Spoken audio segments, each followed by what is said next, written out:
All right. Guess starting up this session. Anybody feel like a recap, or you guys feel like you're nice and fresh with the wonderful notes that Ian provided? Yeah, I looked at the recap. I'm good to go.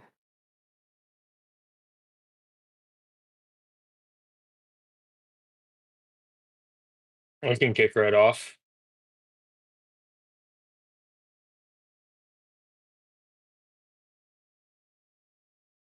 Okay.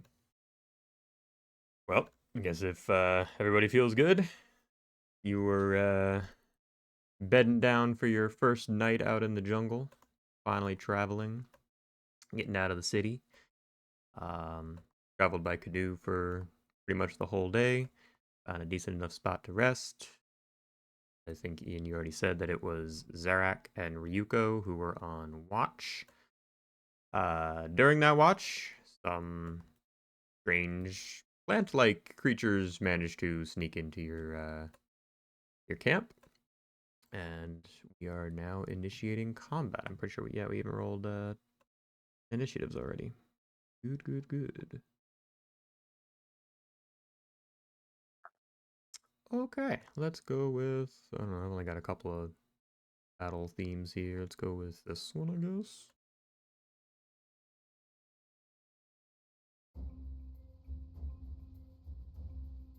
Yeah, sure. Rat battle. Rat battle. It's a Epic cool jungly rap song. battles of history. Okay, and luckily, Zarak and Ryuko, you did see them, so they did not get a surprise on you, but nor do you have a surprise round on them. So, top of the round, one of these little flowery creatures is going to be this one. Goes first. Is this Stage theater of the light. mind, or we gotta? Oh, I apologize. I did not move you over. Sorry. Drag you. That one, yes. Aha.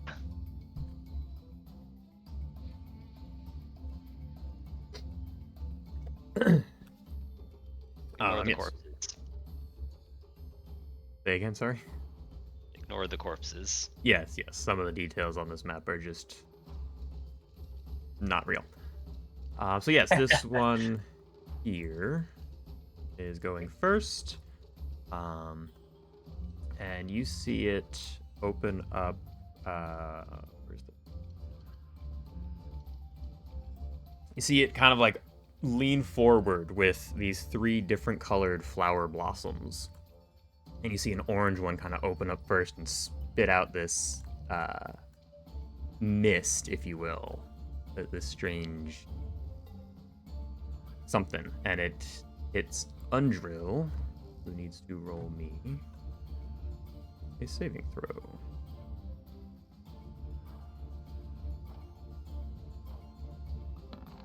Ooh. Undrill, who's kind of like stirring awake as you all kind of notice what's going on, immediately her eyes just go right back to being closed, and she's right back to being unconscious. As this happens, the yellow one, yellow flower, then opens and kind of spits out this corrosive, sappy substance all over her. Because she's unconscious, she immediately fails her dex save and takes 5. Oh no, it's at the start of her turn. But you all just see this weird, sappy, corrosive sap kind of envelop her. And then the third flower, red one this time, kind of opens up, and these little vines kind of launch out at her and make attack rolls. And you know what? Fuck it, you guys can see it. Maybe.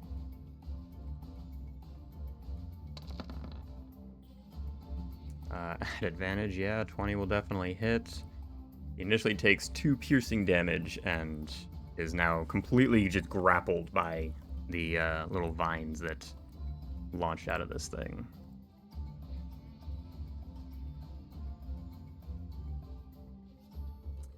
And that will end the first one's turn.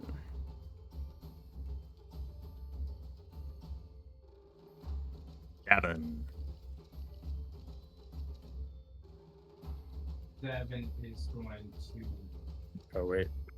Davin is can't speak right now. Alright, Davin is going to lunge forward and attack with his short sword. Yeah, 14 will definitely hit. For 5. Okay. And that will be my turn. Okay. That will be your turn. After you is now this little flowery creature's turn. Who's going to... Tell you what, odds will be Hugh, evens will be Eku. Looks like it's going after Hugh. Just like the first one, you see this the orange blossom, orange flower kind of open up first and spit out that poisony mist. Hugh makes a con save. Ooh, succeeds. Then the yellow blossom then opens up. His eyes are open and he's actually awake this time, so he may be able to dodge it. Ooh, unfortunately he doesn't, and is also covered in this corrosive sap. And then again, the red blossom opens up and the little vines shoot out. Rolling in, not at advantage this time, so a 4 will miss. So you just see Hugh just get covered in the sap, but he manages to roll out of the way of the vines and, you know, not inhale any of the poisonous mist. That will end that one's turn. Last little flower frond thing is this one. And same thing. Odds will be Hugh, evens will be Emelec. Oh, there's 3 of you in its range now. Fuck it. Jeff and Scott, give me a number between 1 and 20.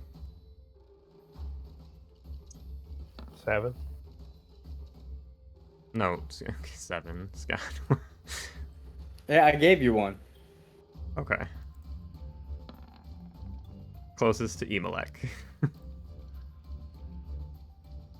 The Frond will reach out to all of these attacks against you, Emelec. Give me a Constitution saving throw as the orange blossom releases the poison mist into your face.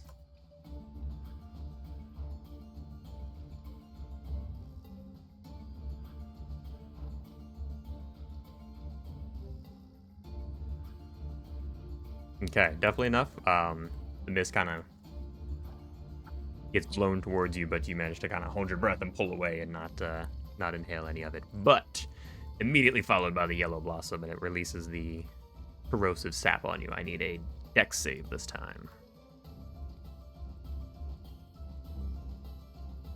Oh, 10 is not enough. Unfortunately, you are now covered in the corrosive sap as well. At the start of your turn, you will take 5 acid damage. Last thing, makes an attack roll against you with its little vines. Rolls a 16 to hit you. That is my AC. That is your AC. Okay, you take 3 piercing damage and are now also grappled by this thing.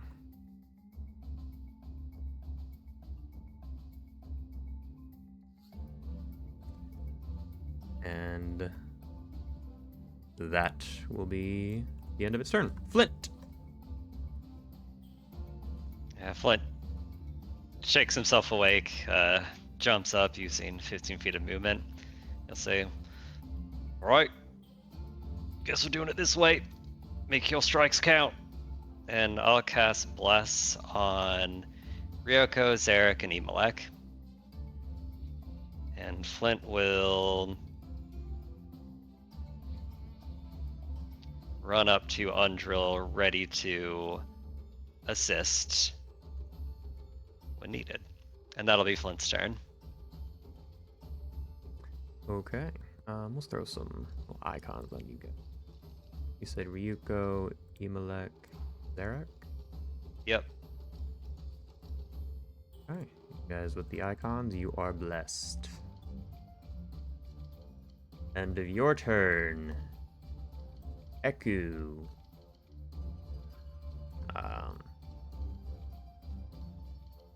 Realizes the danger of the situation and quickly stands up using half of her movement as well.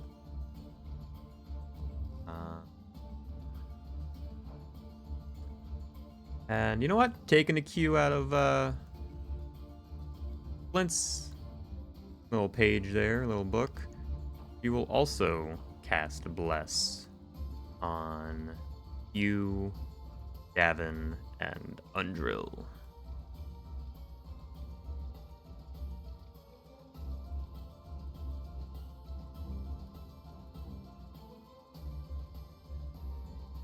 You, Davin, and Undrill. And that will be Eku's turn. We're not gonna move out of the way or anything, just kind of stand there and hope to support Hugh as best she can. Zarak, your turn.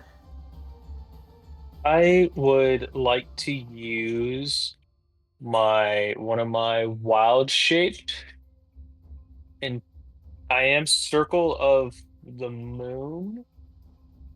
Yeah, okay, good. I picked the right one.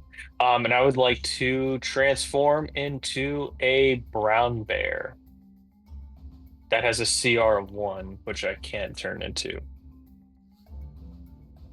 But you can or can't? I can. You can, okay. Let me double Yeah. check. Make Okay. sure there's... I can link Circle of the Moon just to, or what is it? It's beast shape. It says that's a lot of dialogue. Yeah. Take, Yeah. take a second to read that, Kevin. Oh yeah, like I'm quite familiar with Beast Shape, thank you. I appreciate Sorry. it. No, you're good. You said brown bear. I don't think I have one here. Let me grab one out of the compendium.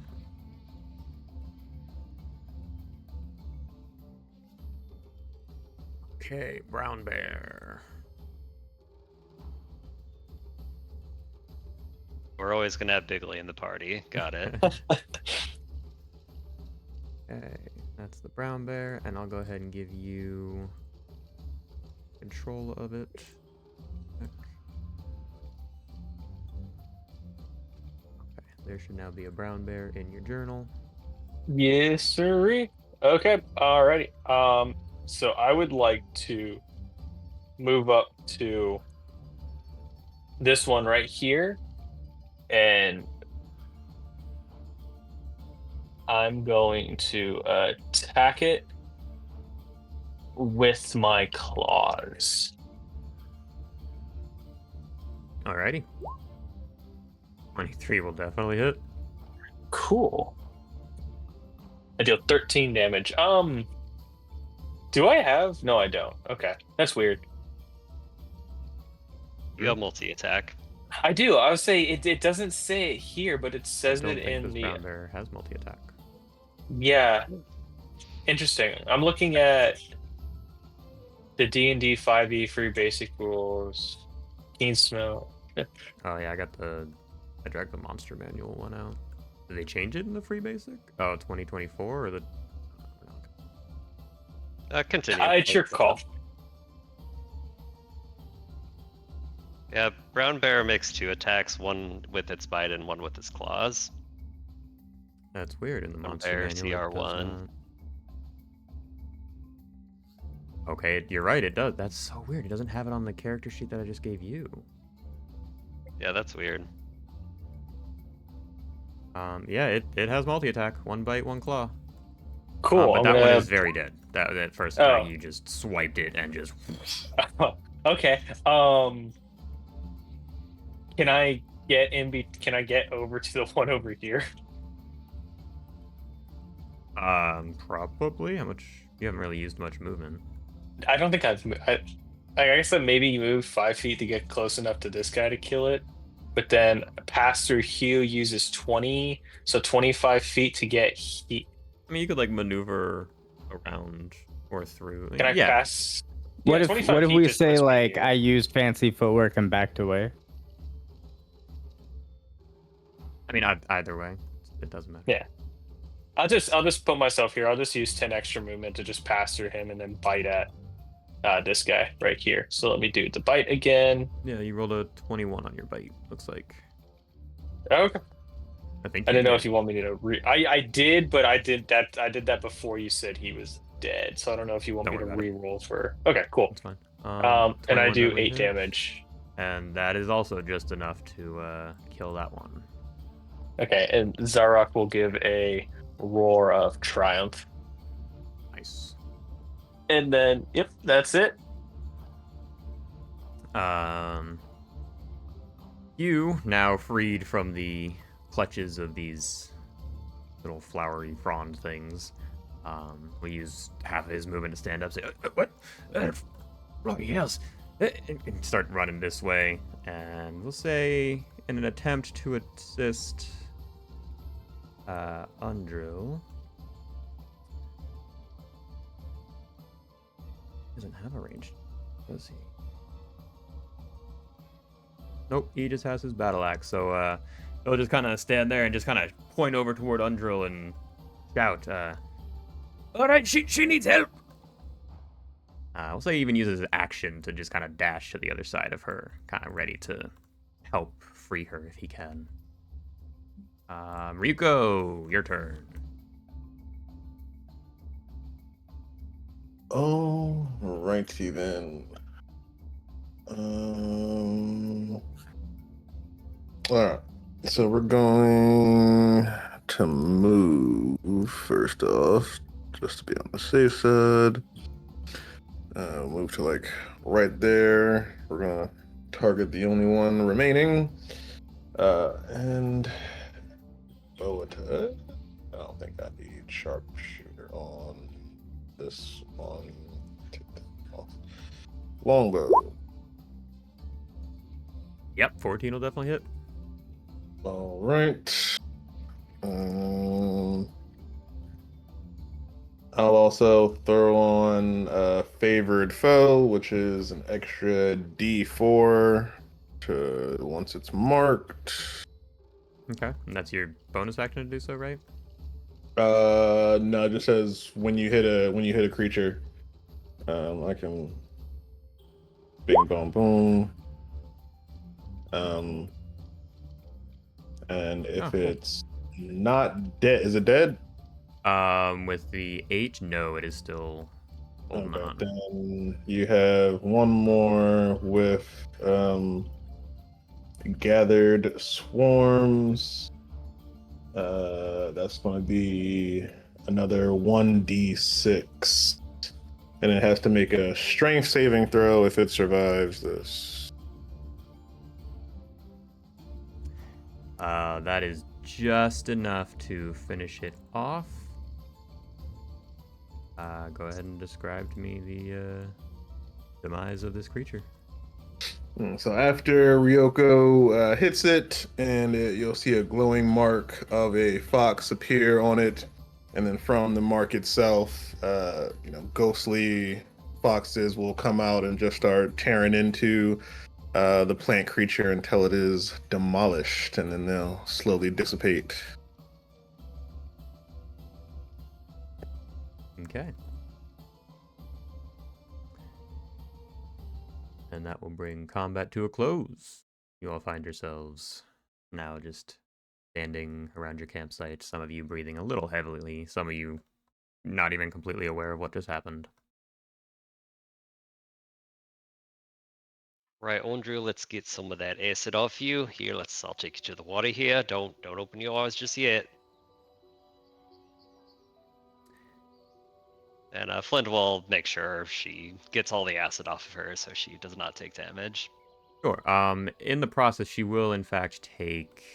Let me double check the damage of it.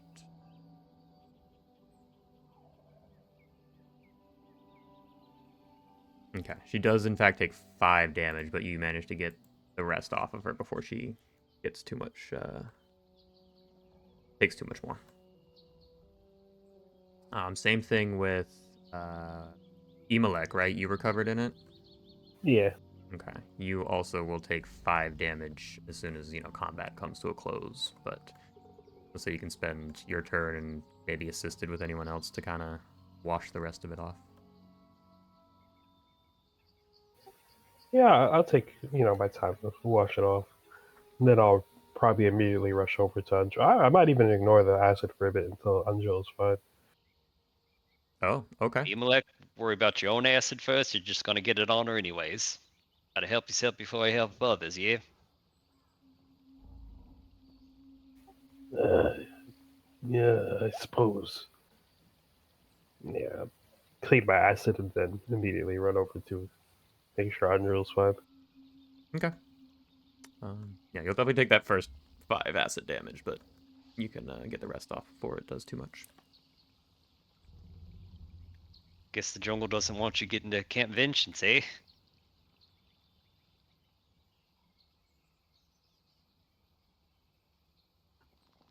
Oh, you're talking about me. I hope the jungle isn't against us. That would not be good. No, I'm just kidding.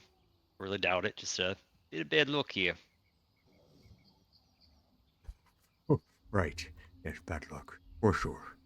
Oh. Yeah, good eyes, Ryoko and Zarek. That might have been bad if they got the jump on us. Thank you. Oh yes, well, Sorry. not the problem. Me and my friends are happy to assist anytime. Yes.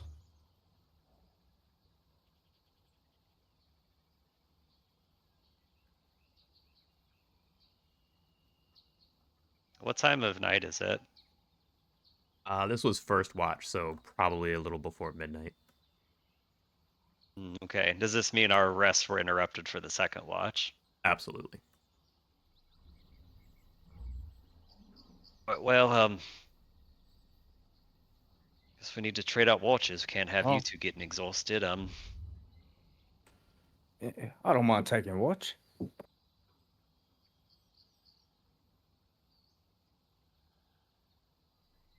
Right. I burnt some spells, but I'll still have enough for tomorrow. I'll stay up. Davin, roll me a d20. Don't roll a 1. Okay, you're good. You definitely got your 4-hour trance in, so you're pretty well rested. You were not on the first watch, right? You were on weren't. I was not. No, I was in my little trancey trance. Okay, cool.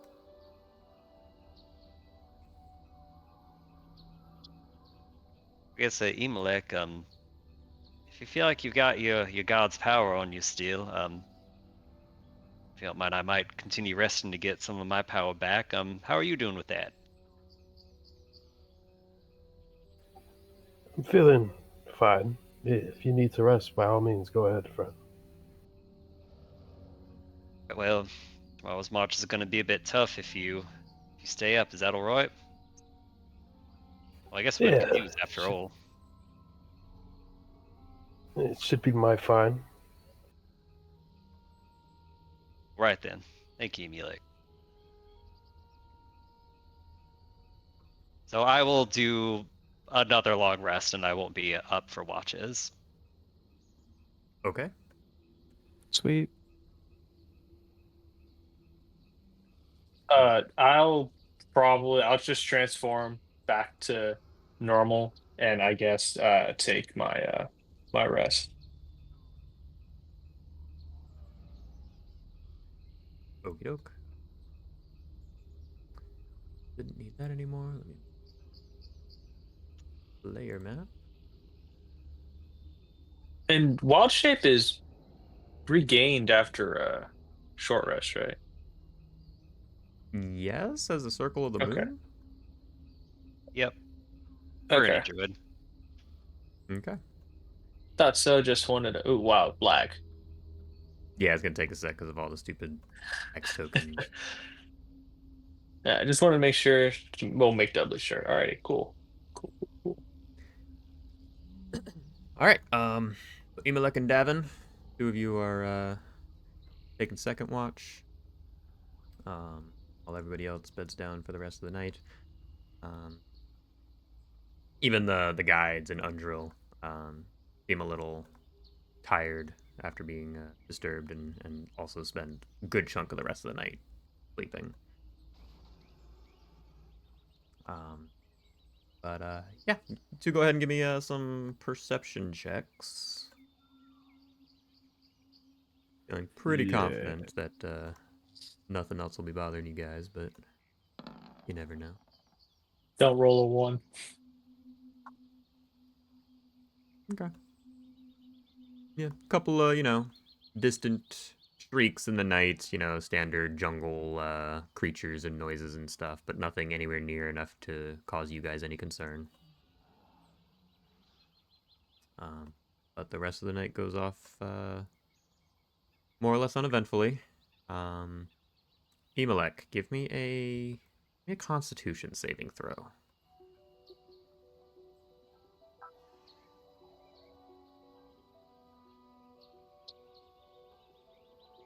Unfortunately, sir, you have 1 point of exhaustion for not completing a full long rest. Tragedy. I was hoping if you rolled high enough, I'd be like, yeah, you got, like 6.5, 7 hours close enough. No, not this time. Definitely not. So yeah. Point of exhaustion for Emelec. The rest of you all wake up fresh and ready. Got your long rest. Let's go ahead to hit the long rest button and everything. And yeah, the day is yours. Traveling on to, whatever destination you're going to. We're going up river to Camp Vengeance, right? Yes, and I think Okay. you guys can see Camp Vengeance on the map. Yeah, Right? I Okay. can see it. Yeah. River, Ocean Star. Downriver? Technically, it's up. Ah, yes. Okay. Sorry, you're gonna say How something? are we dividing each other into the canoes? That's for you guys to decide. Double checking canoe. I think 6 people can ride per canoe. Might be 4. I remember that Emelec was riding in like the back of the second one with Kilodon.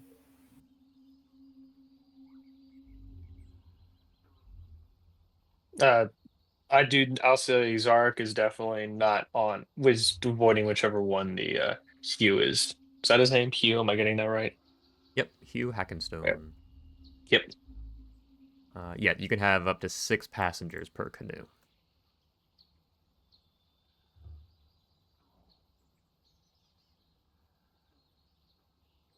So, yep, up to you guys. However you want to divvy up the canoes and who's in which one. Got Emelec and Keeladon in one. Zarak and possibly that one, possibly a different one. Where's everybody else going? Be prepared to be amazed by my artistic skills. Uh-oh. I don't care if they look like poop drops.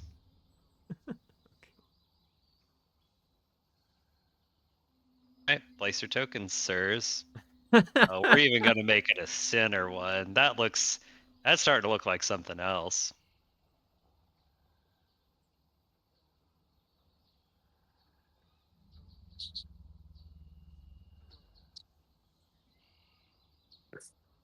I'll be up front on the front one. Just taking in the sights of I am the clit commander.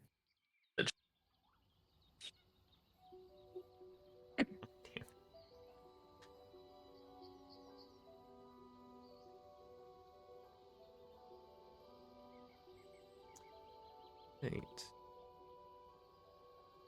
That's you guys, and then your 3 guides. Zarak, you specifically did not want to be with Hugh, and since Emelec paid for him, Hugh is traveling with him. I will put Put Undrill. Iku up front so he can talk to Ryoko about spirits and shit. Yeah. Undrill is also traveling with Emelec. Put Iku right there.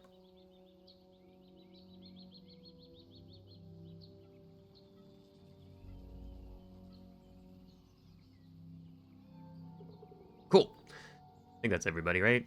Dinosaur, 1, 2, 3 NPCs, 2, 3, 4, 5 players. Cool.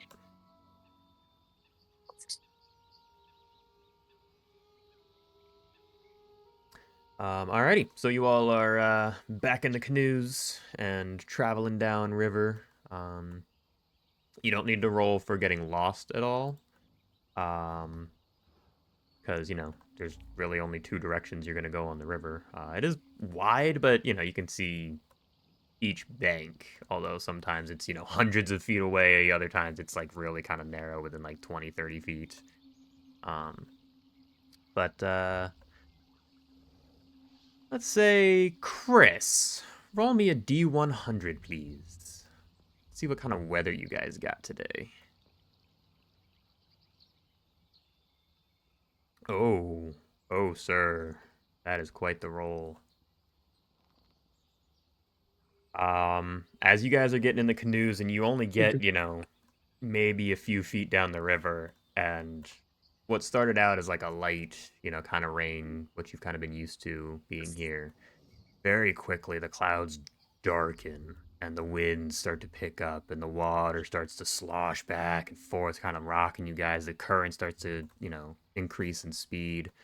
Um, there is a massive storm on the way. Even the guides, both uh, Eku and Hugh, kind of are like looking very nervous, and Hugh kind of speaks up, like, "All right, well, this here storm's gonna be real bad. I think we should probably find some cover and hunker down for the day, at least until it passes."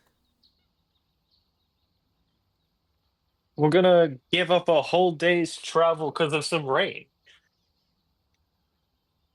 Well, It's like definitely more than rain, right? oh, for sure. Like, especially you being a pirate, Yeah, that's why you I'm asking. recognize. Yeah, you recognize this storm is gonna. It's very rapidly turning into something dangerous. Even being on land and trudging through the jungle is gonna be difficult and very dangerous.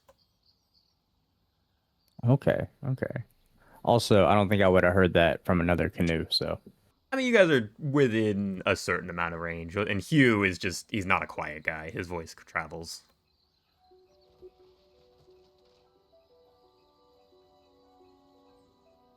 Well, we did hire these guides, and they know the forest best. If they say the weather is taking a turn for the worst, it might be prudent to go and rest for the time being. There's definitely too much white water out here.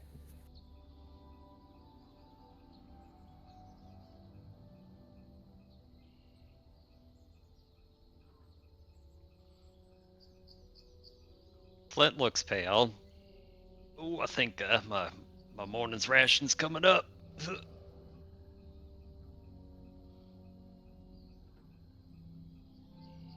And Hugh will just call. He'll just speak of it. All right, I'm calling it. We're making for the banks. Let's find some cover. And just starts to like attempt to steer the boats toward, or his boat, toward the bank. And Davin will do everything in his power to help.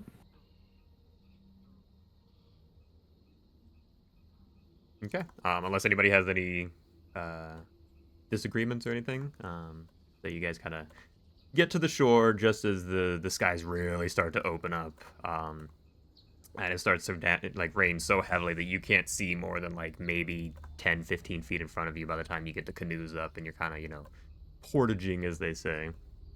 Um, but yeah, would someone like to give me a survival check? See if you guys can find some decent enough cover, like a cave mouth or heavy canopy, or maybe a big giant fallen log or something. Don't think it should be me. Yeah, Ryoku can do it if nobody else wants to. We said survival. Yeah.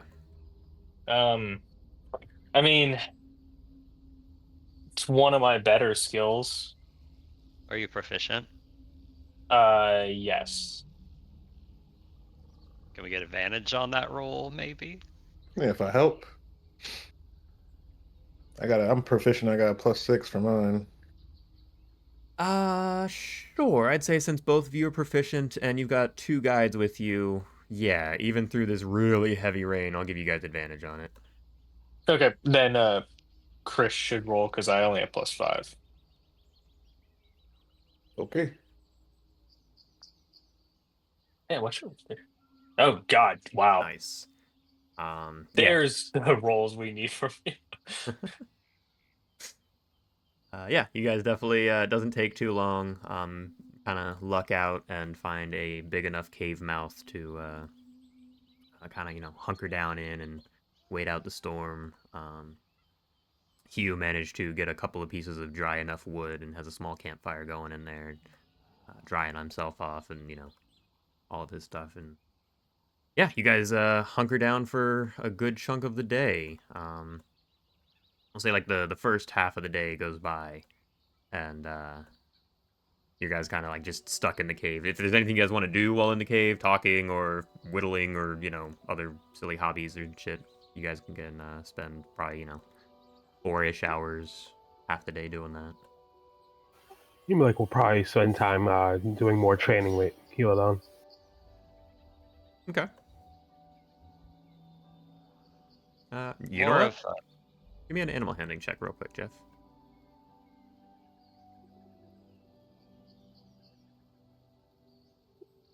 Oh, Nice. Yeah, Keeladon, even though there's, a lot of storm and, distractions going on outside, he seems pretty focused and attentive. Clearly maintaining or retaining some of the training you're working with him. yeah, I'm gonna give him a treat for that, for doing a good job, being a good boy. Oh yeah, he takes it eagerly and just stands there, raptor tail kind of wagging and everything. more Sorry, of Ian. some sort of. Go ahead. What did you say, Kevin? No, you were talking and I interrupted you twice. Go ahead. More some survival things. One, what are we doing about water today? With this downpour, can we get free refills on all of our water skins? I'd say yeah, especially those who have the water catchers and stuff can definitely set them up and get, more or less enough water for them today. I will set up my rain catcher. Okay. Next question. Food.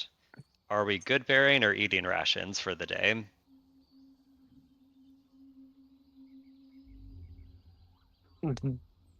Zach, do you have good berry prepared? I do have good berry prepared. Yes, You gonna and I do not mind. I will cast good berry. sweet. So we got our So we food. have 10 berries.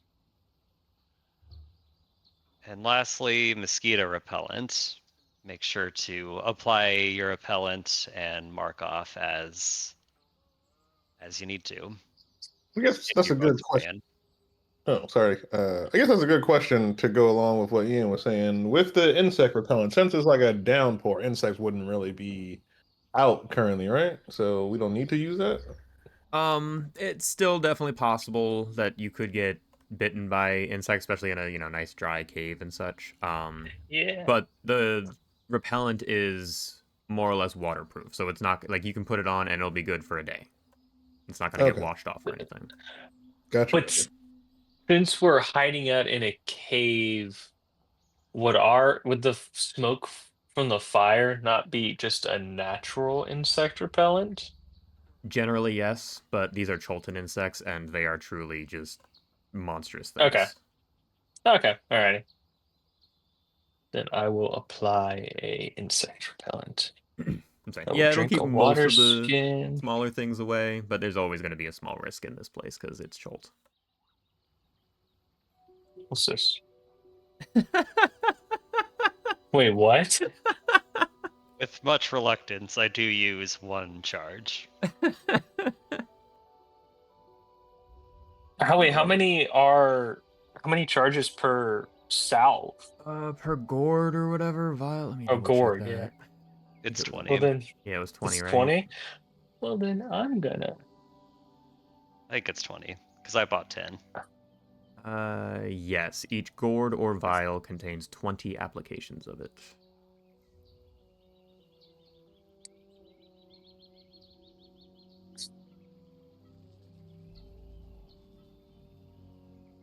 I'm gonna do the Guess exact that's same another thing. that's another question. Do our NPCs have bug spray? Um, Good question. I'd assume Undril doesn't, but the guides do. Yeah, I think that makes the most sense. Yeah. Okay, I'm gonna give Undril a charge too. Okay. Very good. And Keeldon has natural resistance question mark. Sure. Let's go with that. He's yeah. This is his environment, his home. I mean, we can lather up the boy for Emelec. I'll leave it up to That him. out of context. Let's not I'll oil up the boy. insist that Emelec be the one to do Yeah, we'll skip. We're fine. He's fine. it. Keeldon's fine. And I figured we're going to be doing those questions every single day. So make sure to get in a routine. And I will cast Create Water if we're ever in a place where we didn't get any water. Okay. Sounds good. Sweet.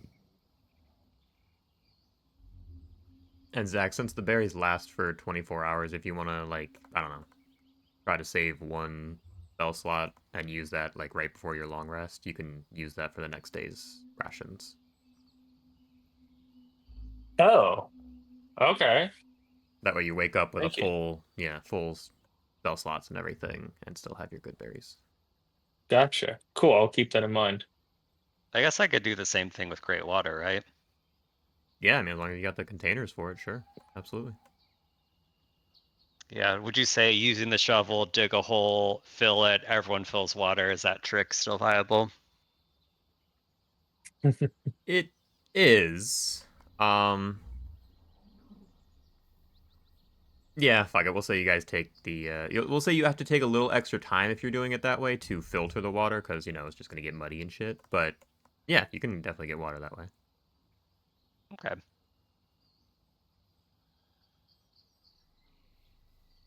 Yeah, I mean, can't have you guys using all that bug repellent just to drink the bugs instead, right?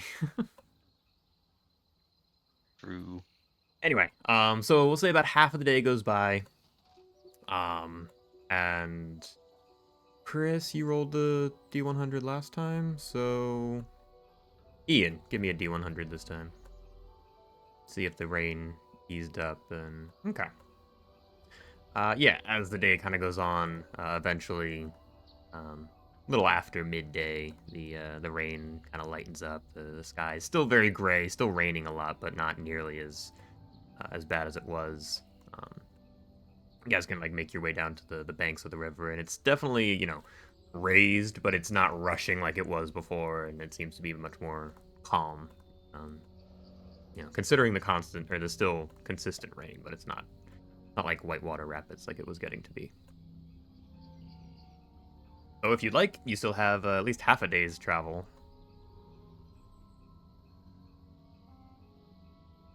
Or you can just hunker down for the rest of the day and give, I don't know, Emelec an extra day's rest.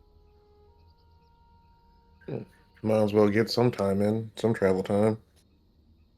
Yeah, I would say how far have we even like each one of these hexes, is that a day's travel?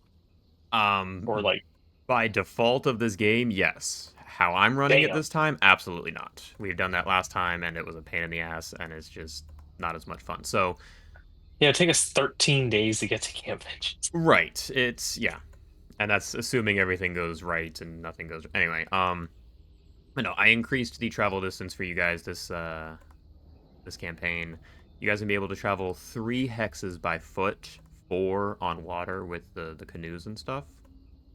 So you can definitely get further in a day, but getting lost, you're much more likely to, get lost deeper in the jungle and other terrible things like that. So Okay. faster movement, but more risk. You can also increase your speed or slow down if you want, to have better survival rolls or worse survival. So like if you're moving fast, you can get an extra hex. So I'll say you can probably go 4 hexes on foot, but you'll have like a debuff to your uh, perception and survival rolls, and you're more likely to run into things and that kind of shit. Okay, I got you. So, question. Mhm. Um, with the natural explorer thing, since I have it as forest, how does that work when it comes to this place? Because it says that difficult terrain doesn't slow your group. Your group can't become lost except by magical means. So how does all that work? Let me look at your character sheet real quick. You're a ranger. Did you? Yeah, natural explorer. So are you running with the original ranger stuff or the updated? I don't see deft. Yeah, no, before we had chose, I had picked which one, so I got the favorite foe and then the natural explorer instead of Gotcha. the favorite enemy and whatever else the thing was. Okay, yeah, and then primal awareness instead of primeval awareness. Okay, okay, cool, cool, cool, cool. Just making sure we had that all squared away. Especially now that I'm playing a ranger, I'm a little more, knowledgeable of these. So yeah, with the natural explorer, it would definitely be much more difficult for you guys to get lost. I'm not gonna say it's impossible, just because it's the nature of this game and how travel works. Um, but yeah, I mean, with you and your guides and everything, at the very least, I'd give you guys advantage and probably make the DC to get lost a little lower. Cool means.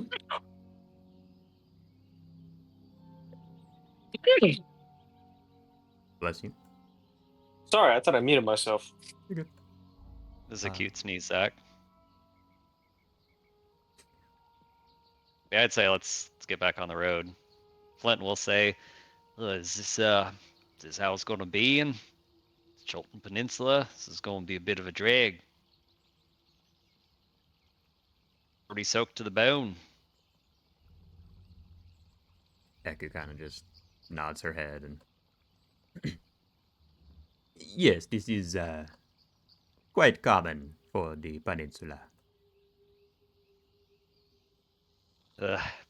City boy like me was not prepared for this, but Thunder wills that I'll make it one way or another.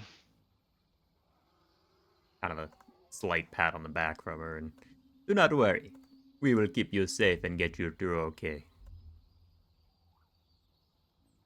I'll trust you more than I trust myself, so here's to that.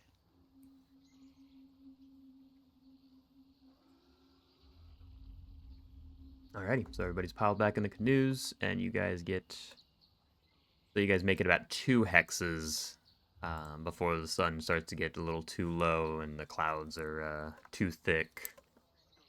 Um, and yeah, you guys need to find a decent enough campsite for the night, or hey, if you want to keep going and travel through the night, it just exhaustion and other dangers. Always an option though.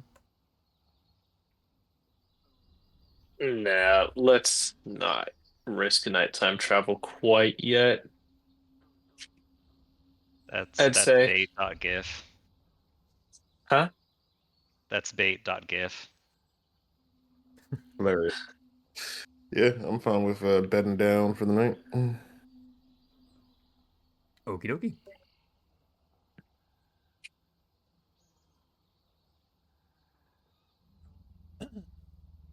Alrighty. So you all, we'll say you find a decent enough campsite, and not too far from the bank. A lot of it's still pretty damp, pretty wet from the constant rain as always, but solid enough. You guys are, Can oh, go ahead. I was gonna say, can Ryoku take a look around just to see if there are any you know, tracks or anything in the mud or surrounding area? Sure. Give me a survival check or perception. Huh. Darn. It's still been the same with perception, so Okay. Yeah, you don't really see much. You're familiar enough with, weather and shit and tracking that you feel pretty confident most of the stuff got washed away, if there were any.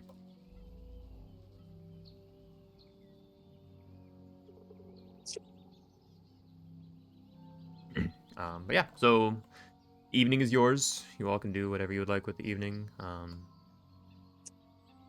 I would like to actually, yeah, I would like to forage around for some like native flowers and plants. Interesting. Okay. Look at some of the supplemental material for that one.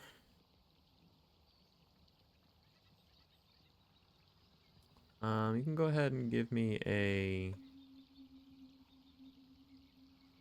I'll also say either survival or perception. Um, Same thing. I'll go survival.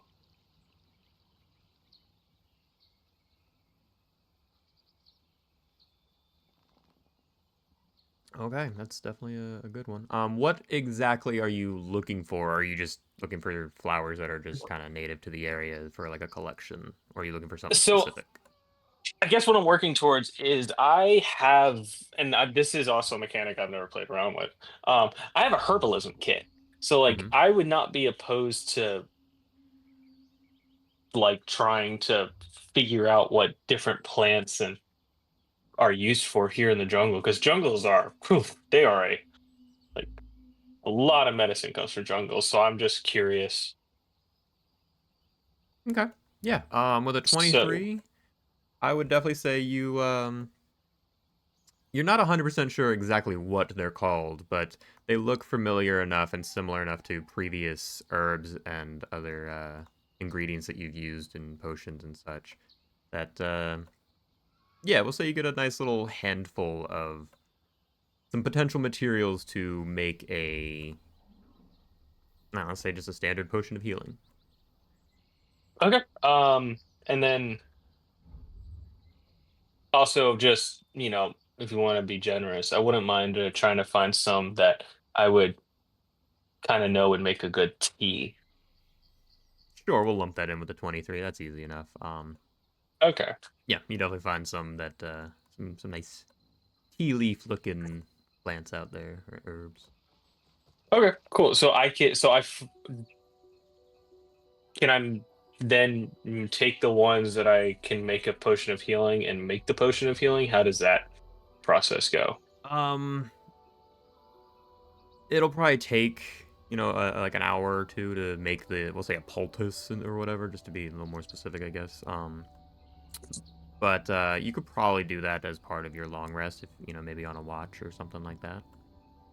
Okay, cool. Then that'll be my plan for during my watch is that I will work to make a regular healing potion.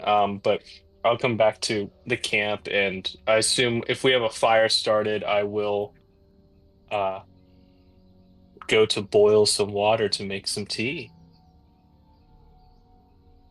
Alrighty. for and for anybody else who is interested in tea as well.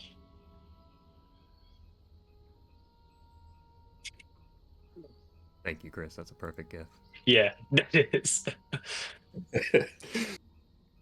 Yeah, Glad to have tea with you. yeah. Ryoko will walk on over, smelling the tea. Ooh, that smells lovely. Would you mind if I have a cup? Yes, yes. It reminds me of some of the leaves I found outside of Baldur's Gate one time. Odd that they're here, though. Well, nature always has its mysteries, doesn't it? You never know what you might find. It sure does. And I will pour Ryoko a cup of steaming hot tea. Well, if you're offering, then I'll pop a squat too. I will pour Flint a steaming hot cup of tea. Would anybody else like some? Why not?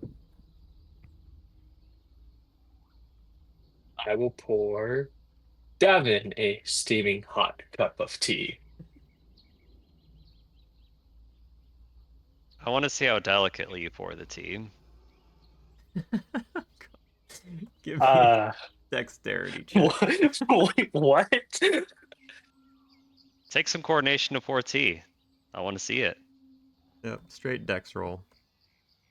Straight dex roll? Straight Okay. dex. I pour it like a fucking expert. Yep. He is quite experienced with tea making and pouring and such and etiquette. I can do, as I'm pouring it, I can do the same with coffee. Feeling me impressed. Lots of people can't make this kind of pull back where I'm from. And where are you from again, Flint? Oh, I'm back in Waterdeep, where I grew up and well joined the God and other things happened, and now I'm here. Ah, I've never been to Waterdeep. Oh, it's a place, an old city, full of art, culture. Some ne'er-do-wells here and there, but gotta say it's she's got her blemishes, but she's a city I love. Yes, from my understanding, Waterdeep is one of the great cities of the Sword Coast, and it is on my list of travel, but it is the old ruins of this world that interest me more. Certainly more adventure to have out there, and as you said, you're interested in old cultures as well, and what a better place to start than the ruins themselves. Yes, and that was what has brought me to this land. Why do you care? You could be up in some grove eating apples or I don't know, whatever druids do. Uh, I could, but there are much more capable homebodies to tend to the groves. My heart lies in my adventures, in my writings, and my research. But but to what end? Are you going to write a book? Are you doing this for some pay? Well, why? Help me understand. I I may write a book, but it's more about my interest in just how we as people have developed. I may share it with the world, I may not, but it is a personal quest of sorts. Not everything is done in the pursuit of money or fame. But a little bit on the side never hurt. You might accidentally come up with a fortune. And there are has been moments where I have uncovered a unique piece that I will take to one of the great cities and find someone who would appreciate it and protect it. And I sell it to them, sometimes at a discount. I wish for it all to find safe harbors. But I bet Lathander might appreciate that. He's one that is all about wanting to develop culture in the face of terrible beasts, unforgiving lands. So to have you save some of those bits of culture, I think Lathander would shine his blessings on you for something like that. Well, I would never turn away the blessings of the divine. And I would welcome Lathander's guidance when I am in the throes of my research. Bit sappy, but I'm sure he'd appreciate the sentiment. I found that from what the gods like a little bit of sappy, or else we wouldn't build cathedrals to them. Yeah, they sure got their wants, don't they?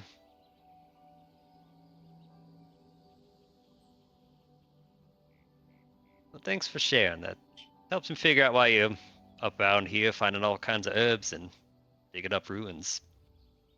Yes, and if anybody ever sees something while we are traveling that catches their eye, please call me over. Even if it looks small, it could lead to a wonderful discovery. Oh, I think you might have to fight Ryoka for that. Oh, Yes, her and I have an understanding. we've shared many a relic from our times out. We have had some spats here and there, but we always tend to sort them out.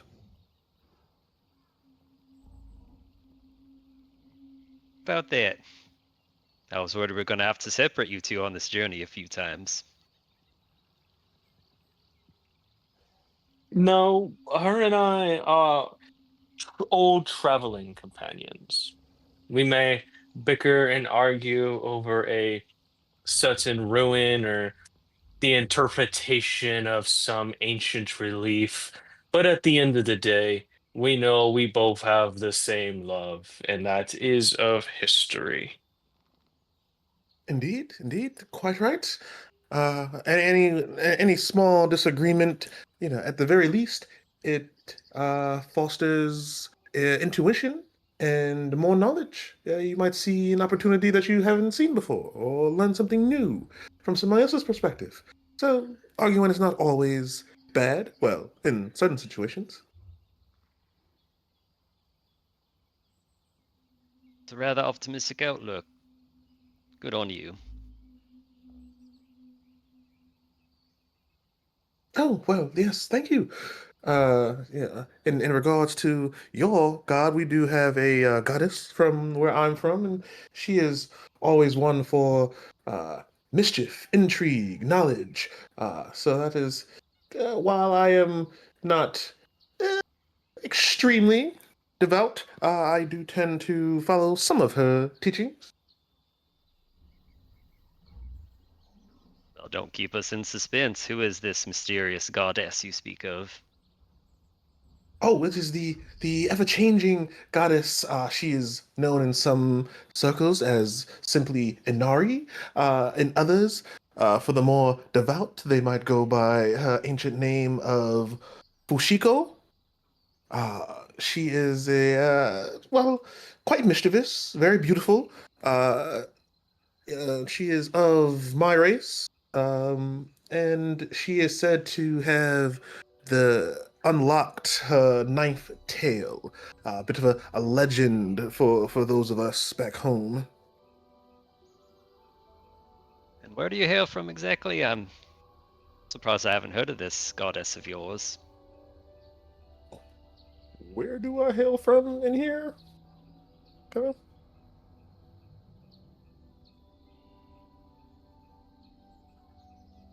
Mike's not working, Kevin.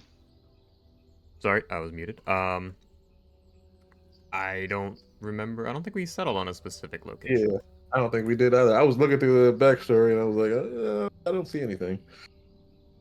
Think of a Forgotten Realms location. You can be from there. I have no knowledge of that.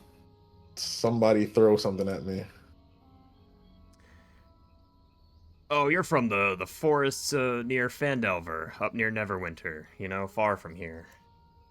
There never winter. And you said the forest of what? Fandelver? Delver. There you go. I think that's how it's spelled. At least Cool. you're not from Forever Winter. Hilarious. Oh, I'm from a bit far from here, up in the forests of Fendelver. That's not too far from I believe they call it Neverwinter. You believe? It's quite a big city up there. You must be out in the wilderness somewhere. Yes, yes, yes. I tend to spend most of my time in the forest and surrounding areas. I have traversed into the city from time to time when needed, but as you have seen, I don't do too well with huge crowds of people, and me and my friends tend to like to keep to ourselves for the most part.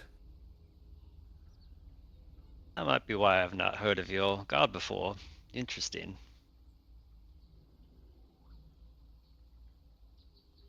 Well, may your prayers always be answered.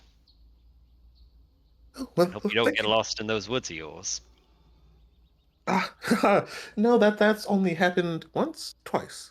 Hmm? She'll turn her head as if something's on her shoulder 4 times. No. One of those times was definitely your fault. But I've been only been lost a few times. Not a bad track record. Better than mine, at least.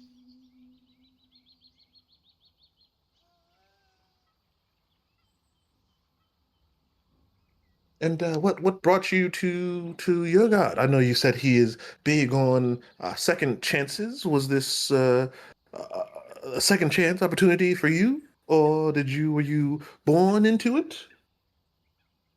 Oh, a little bit different than that. You'll see him pull out his pipe, give the top a spin, and it ignites the green inside. I was early on in the god, and I found traces of undead necromancy in the area, and I bit off a little bit more than I could chew. I got trapped in the sewers with some undead baddies and some type of amateur necromancer who was experimenting a little bit. And in that moment, the Thanda blessed me, and I was able to bless the undead, as it were. Well, I lit the bastards on fire, is what I meant to say. And since then, I've been trying to grapple who Lathander is, why he chose me, and getting guidance to try to control some of this blessing. And help me in the god, help me investigate ne'er-do-wells in the city, and, well, you could say he called me out here for a purpose that I'm still working out as well. So if you want the cliff notes of Lathander and me, that'd be about it. That is certainly impressive that a god simply chose you, what appears to be randomly. Most impressive. Yeah, it's more confusing than anything, and honestly, how I was and how Lathander is, I don't know why he chose me. There was plenty other gods he could have, so who knows? Who knows, Ryoko? Well, I think a God's chosen who would willingly sacrifice himself or put himself in harm's way to give an opportunity to someone he's just met. I think that is a pretty well chosen chosen. Yes. Yeah, willing. Sure. It certainly put me on this adventure. And in the glory of this Chilton Peninsula and bugs and all.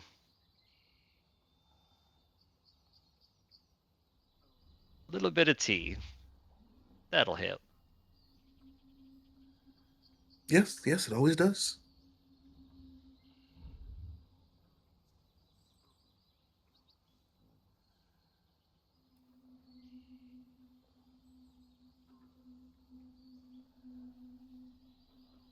+5 relationship points, everyone.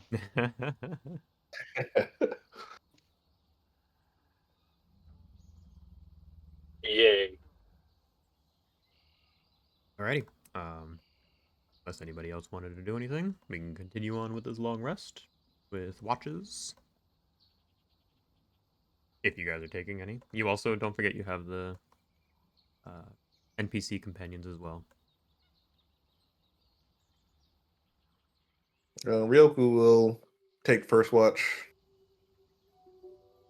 Since I'm going to work on my healing potion, I will also take first watch. Okay. First watch are those two. Uh, Go ahead and give me your perception roll. Roll the I imagine mine would be at disadvantage because I'm not really paying attention. Hey man, you want to take disadvantage? I'm not gonna stop you. Okay. Um.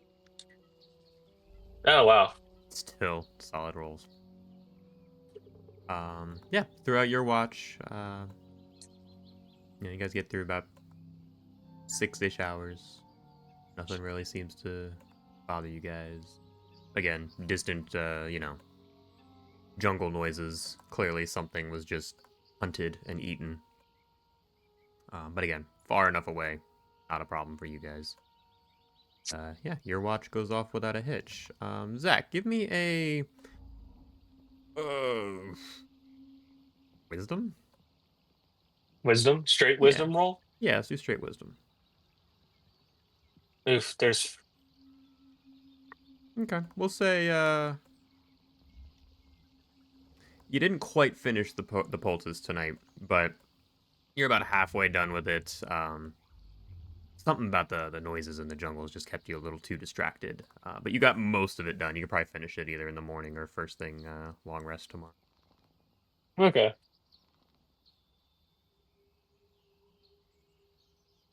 But yeah, your guys' watch, the first watch goes off without a hitch. And whoever would like to take second watch, or if you guys just want to kick somebody awake and say, hey, take watch, it's up to you guys. Davin would already be naturally waking up at this point, so. Morning. As he's stretching. Oh yes, yes. Good night. Yes, good night. It's been a quiet night so far. Much noises in the jungle. Good luck. Hey, Kevin, how's the weather been? Throughout the rest of the day, it's been pretty rainy, but since you ask, would you like to roll a d100 to find out if it takes a turn? Hell yeah. Okay. Oh, yeah. Yeah. 99. During your watch, it absolutely takes a fucking turn. Again, it's like, you could occasionally catch, a glimpse of a star in the sky through the canopy and the clouds parting, and then, within 10 to 15 minutes into your watch, the clouds get real dark, the moon disappears, you can't even see the treetops or the canopy above you. All you can see is just darkness around this quickly dimming campfire. As the just heavy downpour, the wind starts to pick up again. You hear distant lightning strikes. I think I actually have audio for them. I thought I did.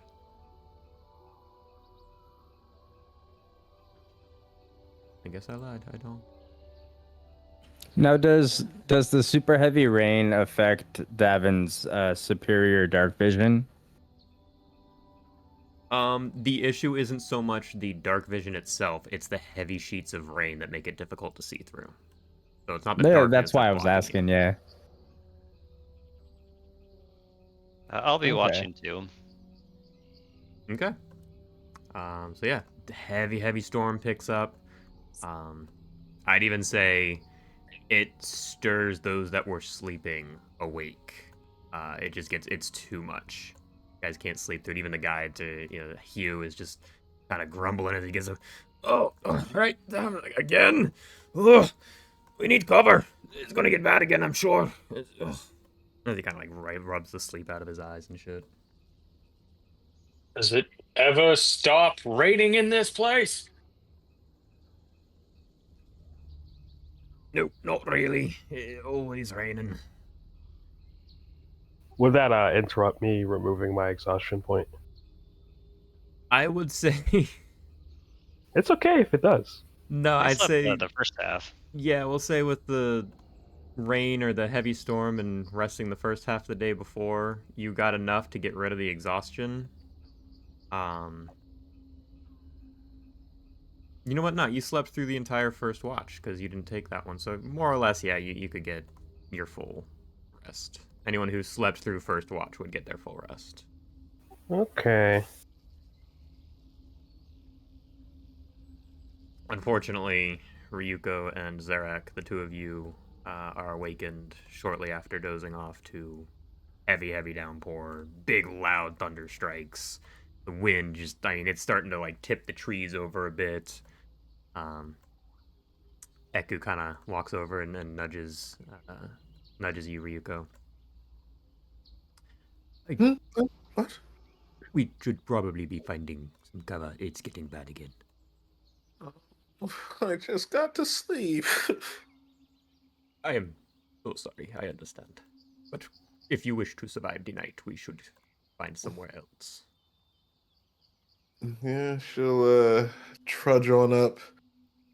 Okay, friends, see if you can find something quickly. Just search around the area. Um, if possible, I'll do the survival check to attempt to find a covered location. Okay. This one will be a straight roll, even though you've got help and everything. You have not gotten your long rest and are on the verge of exhaustion. Gotcha. Well, that tracks. He's really tired. Yeah, yeah, that's rough. You all trudge on for a good chunk of the night, unable to find any legitimate cover, and eventually just kind of find a big enough tree to all of you kind of huddle around and hunker down next to. It doesn't really, it protects you from the absolute worst of it, but all of you are now pretty much stuck in this, and unfortunately, everybody takes a point of exhaustion from having to travel through that. Oof. Yeah.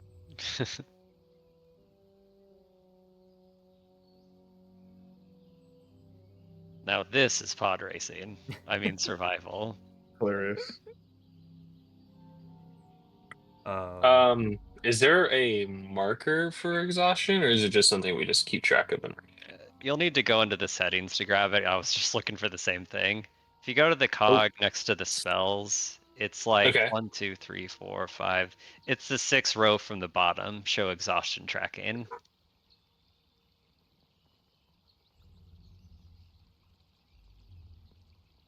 On general options. Okay, yep, there it is.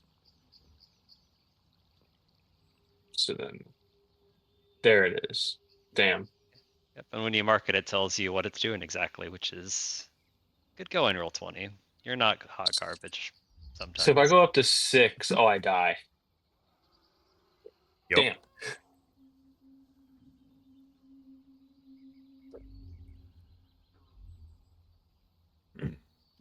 Okay. So yes, everybody unfortunately takes a point of exhaustion, including your guides. Undril looks quite miserable. Her chain shirt seems to hang even heavier on her body, just completely waterlogged. Yu also looks equally miserable. Uh, Eku doesn't look thrilled, but doesn't look nearly as bad off as everybody else. Zarek and Ryoko have 2 points of exhaustion. Yo. Oh wait, do we get a point of exhaustion because we didn't get the full rest? Unfortunately. Ah, Yeah, okay. he's Remember that. Fair point. Sorry, man. I said I'm so not pulling Yeah. punches in this one. I No, apologize. it's all good. speed half now. Nice. And it takes a long rest to get rid of 1 point of exhaustion or a certain, magical assistance. What magical assistance? Oh, I think there are certain spells that get rid of exhaustion. Oh, okay, that's what you mean. Greater Here, does restoration, I healing? think. Oh, what is healing? Yeah, one of the restoration spells I'm pretty sure gets rid of exhaustion. Probably greater, like you said, Ian. But yeah, so unfortunately, yes, everybody kind of trudged through the night through this insane downpour, trying to stay close enough to the banks of the river. You don't get too lost, but unable to find any real cover. Everyone has exhaustion. The morning starts to, rise a bit. Hard to tell with how thick and dark the clouds are and everything. But Let's see, Scott, you rolled the last one. We'll say Jeff. Give me a D100. See if the rain managed to open up at all this morning, or are you in for another long morning of storms? Okay, the weather does seem to abate quite a bit. Eventually kind of like it's big heavy downpours and it kind of tapers off, and now it's just it's still raining, but it's more of a light mist, not really hindering movement or vision or anything like that. But you all have the day to continue traveling if you'd like, or you can hunker down and just spend the day resting. You can whatever you guys want. Turn around, go back to Port Nine Zaru if you want. Say fuck it, we don't want to adventure anymore. Back to port. Yeah, I missed the city, bro. Oh, we must carry on, my friends. Let's become pirates. Are we able to sleep on the boat in the canoes? Like, since others are steering, like, could we do it so that Ryoko and I jump into separate canoes so, like, the rest of the party can kind of steer the canoe while we just catch these? I'd say yes, that's a possibility. Mm-hmm. Selfish. But you wouldn't be assisting or rolling with the navigation checks or anything like that. And yeah, I mean, if you guys got interrupted or whatever, something happened during the day, you would not get the rest. Like you'd probably be interrupted.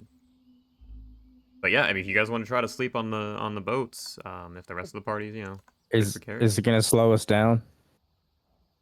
I'd say marginally. You guys have what 8, 9 of you there. You guys should be okay. You got enough people on oars to keep moving, and the rivers are nice and they're not. The rapids are not strong. It's a pretty light current. I think Ryoku, knowing the forest and how things can turn, she will stay awake. Not as alert, but at least she's, eyes open somewhat. Zarak's gonna try to get some sleep. Okie doke. Anything else from anybody else? Mark your bug spray. Yep. Uh, Mark your bug spray. We'll try to remember it next time, Zach. But we'll say you did the good berry as well. Gotcha. And how does water work? Is it literally one water skin a day? We'll say the equivalent of. It's technically more than that, but I'd say as long as you get 1 to 2 water skins in a day, you should be okay. Okay, then I definitely did not pack enough water for this. Yeah, technically I have it as A gallon. at least, yeah. Well, how much is a water skin? I don't know, but you're not in a city to I can look purchase it up one. if you really want me to. I think it's like 2 gallons, is it not, for a water skin? 2 gallons. Damn, that's a huge water skin. Now I have to look it up just to Yeah. prove Right? it. The rules of He He said to dehydration. prove you wrong. The rules of dehydration in this: at the end of each day, any character who hasn't drunk at least 2 gallons of fresh water must succeed on a con save or take 1 point of exhaustion. You can't afford it. So steep. Trudging through a hot jungle, man. All day, no roads, no means of travel. Maybe a boat if you're lucky. Yeah. This is like tropical jungle shit. It's constantly in like a 90-degree, if not hundreds, and always humid, always raining. This is not easy. Which also means you could dig a hole deep enough and find water anywhere. It's just not Potentially, fresh water. So, like, if we don't do like create or destroy water or do rain catching, I mean, we could dig the hole deep enough, but we'd have to boil the water and go through. Oh yeah, for sure. I mean, you could make that. I would say that would definitely be part of your long rest if you want to keep doing it that way. Thank you, Ian. Water skin is half a gallon. Wow.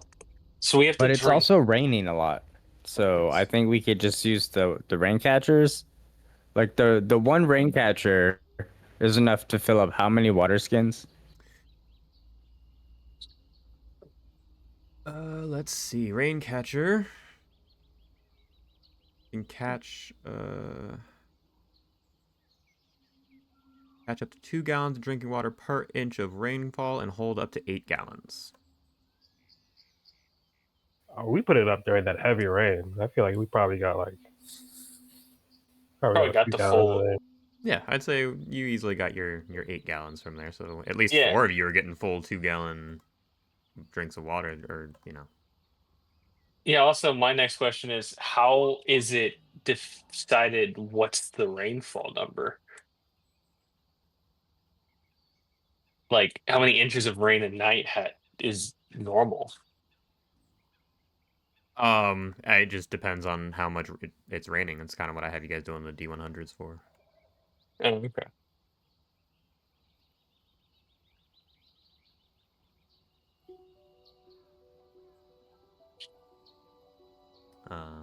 So any more thoughts or questions?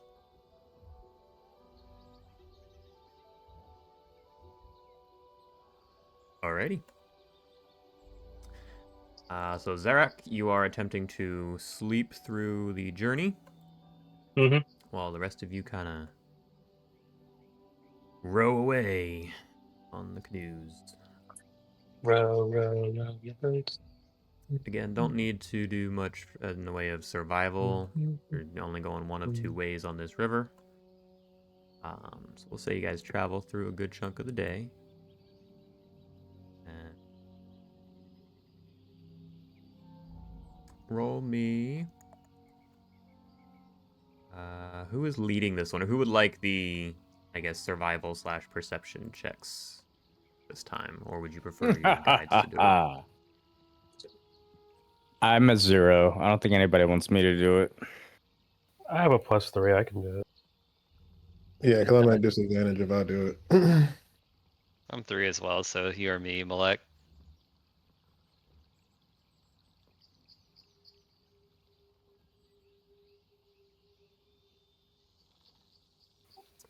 I suppose we could do it at advantage. Question mark?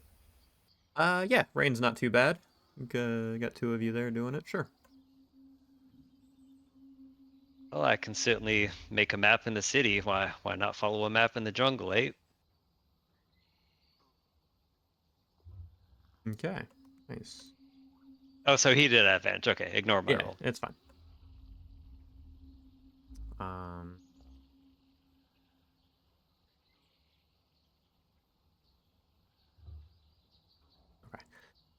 okay.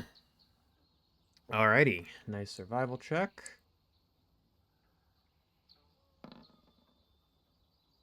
Right. As you guys kind of keep floating down the river for the rest of the day, you see a couple of, you know, smaller monkeys hanging from some branches kind of shriek at you a couple times, and as soon as you guys kind of like look and acknowledge them, they just dart into the trees and disappear. Um, but as the rest of the day goes on, it's a very uneventful journey. Nice leisurely uh, float down the river, and yeah, the weather seems to have held through most of the day. Pretty constant light rain. But the end of the day does start to arrive, and you all need to start either carrying on and take some more exhaustion. Oh, that should have been at disadvantage, shouldn't it? Because you have exhaustion points. It doesn't matter. Ew. It's fine. Yeah. Straight roll, right? Yeah, we'll It just would take have been a the. straight roll, so Yeah, we got the 23. yeah. Regardless, it's good. Sorry, thoughts popping in my head as I'm talking. Um. So yeah, you guys reach the end of the day. Sun's going down, getting hard to see, and find another place to bed down for the evening.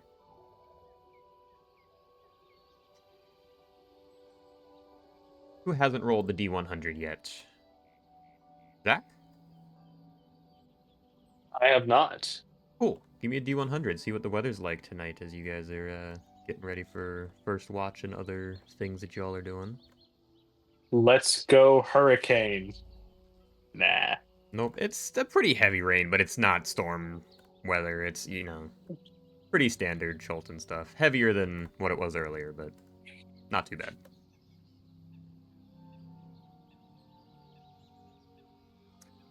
So yeah, anything you guys would like to do for your evening rituals or routines? All up to you. Good berry spells and water magic and whatever else y'all'd like to do. I'll be doing water every night just to make sure I get it back the next morning. I'll do good berries. Very good. After the food and drinks, Ryoku just passes out. Yeah, like as soon as I summon the good berries, I'll eat my share and then curl up in a ball. Yeah, you do get some rest. I'll take on first watch here.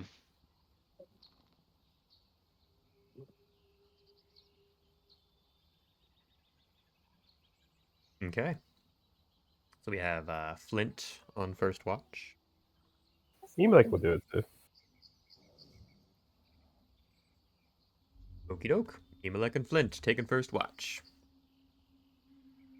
Go ahead and give me your perception rolls separately or one at advantage. Or actually, it would be disadvantage because you are exhausted. I keep forgetting that. Uh-oh. Yeah. Okay. Damn. Okay. Yeah. Since the two of you are the ones awake, Ian, give me a D100. 22, you say? And out of curiosity, it doesn't matter. Never mind. But 22. Oh, interesting.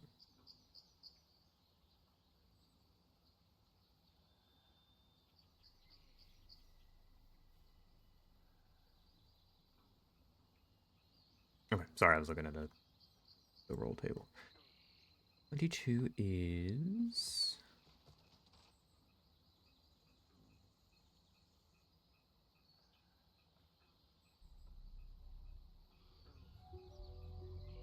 All right, with those rolls. Okay.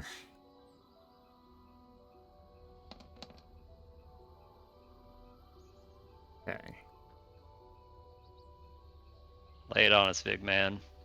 You gotta be scared, man. With that, the two of you don't really notice anything or hear anything at first, except for like an occasional just a...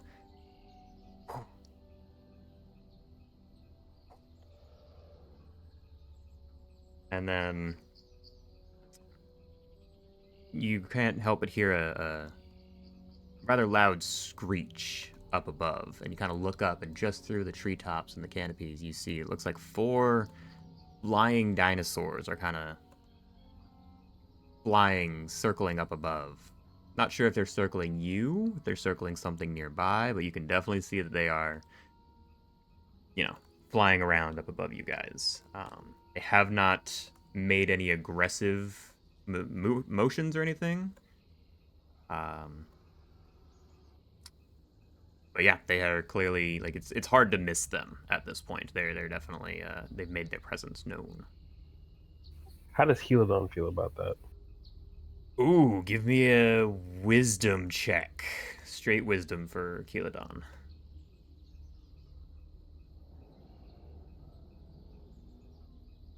12? Okay. He's aware. He's got his head hunched down a little bit. He's clearly alert and a little on edge. But he's not like baring his teeth or anything. Okay. Flint will whisper quietly and try not to move a muscle. Boy, we get everyone up, or we hope they just pass us. Looking at Elon, I kind of reply back and said, "He seems a bit nervous. Maybe we just, hmm, Well, maybe we try I've to heard. nudge them up. Say again. Maybe we just try to nudge them up a bit so they don't get swooped out of nowhere. Nudge you up. Our sleeping campers here. It might be safer, but they really could use some rest, yeah? At the very least, let's stand over them." Oh, I've heard. Some bears get nervous if you make yourself look aggressive looking. What if we do the same here? Might scare them off, show them we're not to be messed with.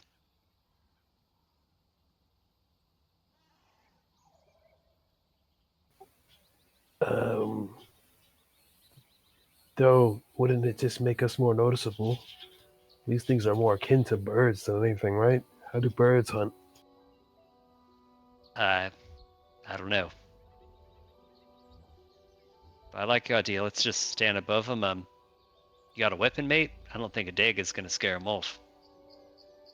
Kind of pull out my halberd, and I'm gonna like ready an action if one like tries to swoop down.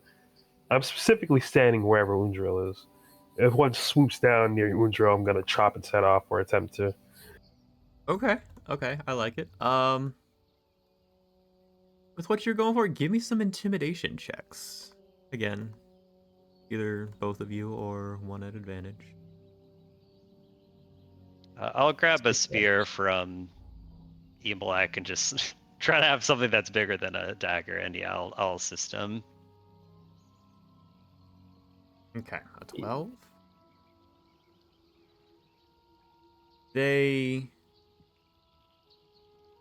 It's hard to tell. I mean, they're not like really, really high up. You think they've noticed you, but they haven't made any moves towards you. Seems Not to very, shoot myself in the foot, sorry, but we still do just have disadvantage because of exhaustion. very true. Very true. But I'd say it's just enough. They still haven't. They've definitely, as you said, they've taken notice. Um, but they still seem more neutral. They haven't made any dives towards you. Haven't made any like threatening squawks or gestures in your direction. They keep circling something nearby. Um, and after I'd say probably about 10, 15 minutes, maybe a little more, um, they eventually kind of disperse and fly off in a different direction and leave you all alone.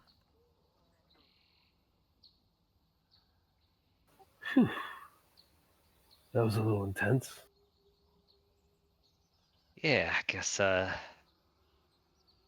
they got tired or something. But wonder what they were looking after. Do we know like what?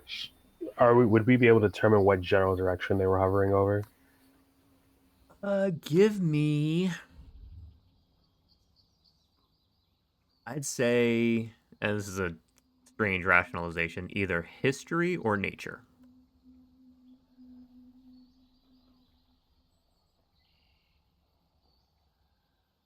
Okay. Thank you for honesty there. Nice. Yeah, neither of you could really tell. It seemed like they were pretty directly overhead. Yeah, definitely can't tell what, if anything, in that area, other than you guys, was possibly drawing their attention. Oh, maybe something died in the woods. Let's hope that's all.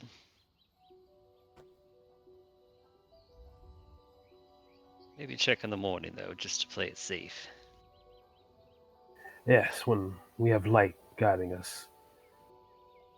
Lathander, I suppose. Yeah, there's always another dawn.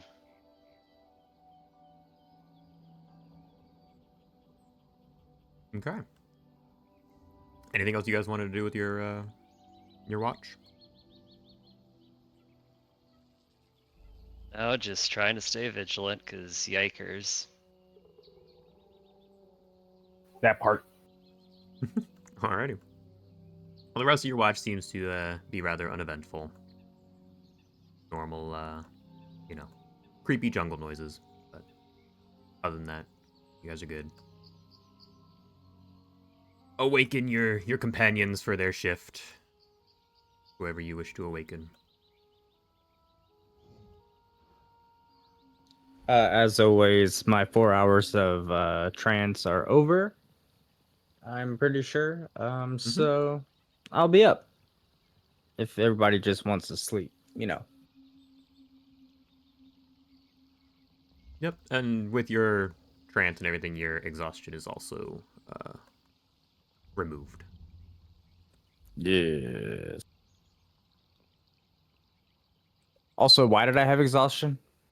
From the storm the day before, traveling the night before in the storm. Everybody took a But break. I got my 4 hours of sleep though. Yes, and then that second watch came the big storm, and you all tried to find cover and couldn't, and the storm gave you all exhaustion.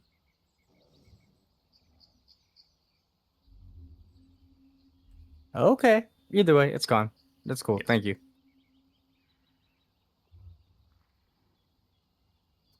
So, Davin, you take your watch. Are you awakening anybody else, or are you just gonna take it by yourself? I'll take it by myself. What was the weather again? It's still pretty consistent from earlier. Not it's a heavier rain, but not a big downpour, not a heavy storm or anything. Boy, David, keep your eyes up. We saw some flyers earlier today, early in the watch. Be on your guard. And I tip my hat. Get some rest. We'll need it tomorrow. Oh shit, that was Constance's voice. My bad.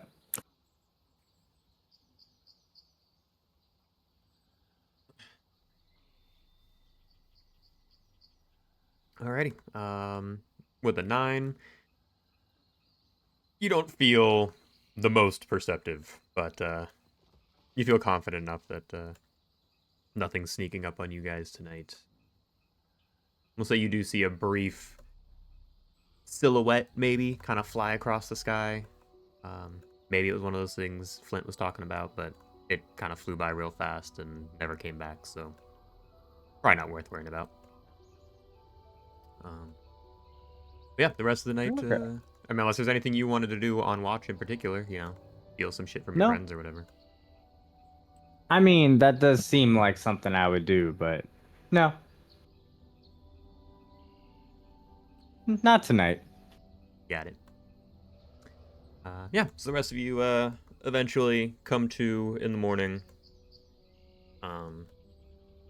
You know what, Davin? Since you were the last one on watch, go ahead and give me another D100, see what the weather looks like this morning. Okay, very, very light rain for a part of the morning, and it actually opens up nicely. And it's a rather warm, sunny day today. A rarity here in Choltz. I just paused my YouTube brain in the back, and it's actually really weird right now. Yeah, everybody awakens undisturbed. You can get your full long rest. Those of you that had 2 points, you may remove 1, unless otherwise, dealt with. The rest of you should be good. And yeah, finished up that long rest. I think it's a good time to take a quick 5 or 10 minute break, run to the bathroom, get drinks, all that good stuff, and we will come back and continue this day. Yeah, I think I'll grab myself a nice cold beer. Good plan. Cool beans.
let's get back to this. So yes, first thing in the morning, sky seems to have cleared up quite nicely. Very warm, sunny day, looking like it's gonna be. And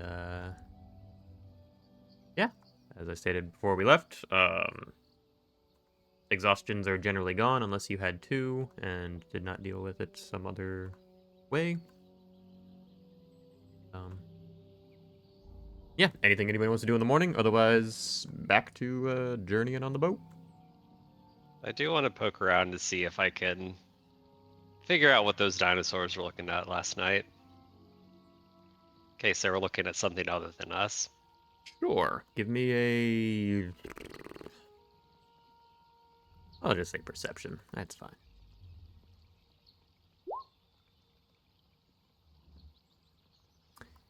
It stinks. Yo. Smells like mud and rain and, river. Smells like mud and rain and river out here.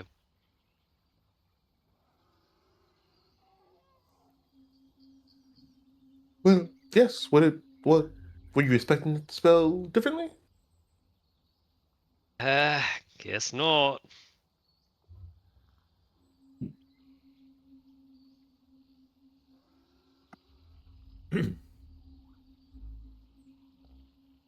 Bug spray. Yep. Bug spray, Berries. good berries, water.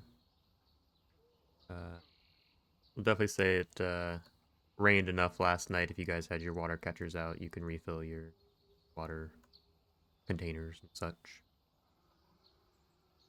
How many water catchers do we have between us? Because I do not have one. I think only one or two. I know Jeff got one. Might have gotten two. I don't remember if he got two. Did you get two? I have one. You have one? Okay. Ian, didn't you grab one also? Yeah, I've got one on me. Wait, water skins or water catchers? I don't think I got Catchers. water catcher. No, in the notes we just have Emelec buying one. Okay, so we have to rely, those of us who did not bring a lot of water skins, me, I got to rely on Emalex catching enough to keep me up and about. Well, you also got Flint, who is doing the nighttime create water. Oh, is he actually doing that? Yeah. Oh, I mean, unless I'm okay. mistaken. I assume since he said the first time that he was doing it every night, unless you change your mind, Ian. That's the intent. No, I guess I mean I think I just straight up missed that. Yeah, man. You're taking care of food. Ian's got water. Okay, cool. How much does the dinosaur drink? About the same as you guys. He's like Okay, cool. a little smaller than us, so yeah, I'd say that. Yeah. He tends to like stop and drink from puddles in the river and shit too, though. He's not super particular about the nice, clean, fresh water. He knows what's good. But all right, unless there's anything else you guys were doing this morning, back in the boats. Get to the chopper. Alrighty, everybody gets in their boats and rows on down the river. So you make it about halfway. Thank you, Scott.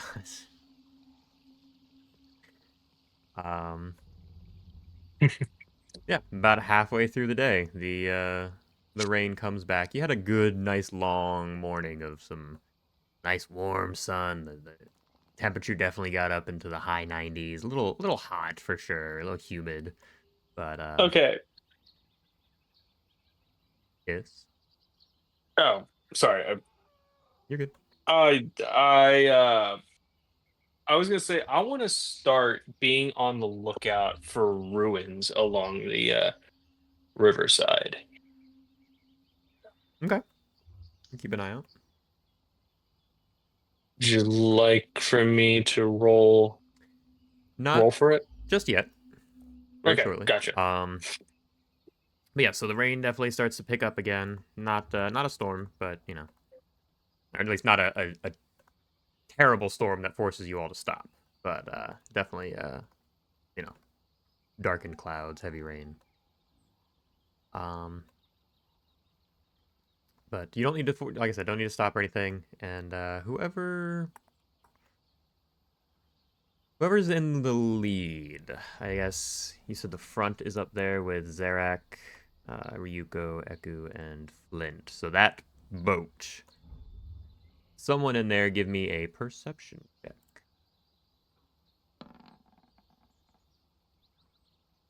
Just a perception check. Yeah, just perception. You're on the boat. You don't need to. You're on the river. You don't need to worry about getting lost just yet. Okay.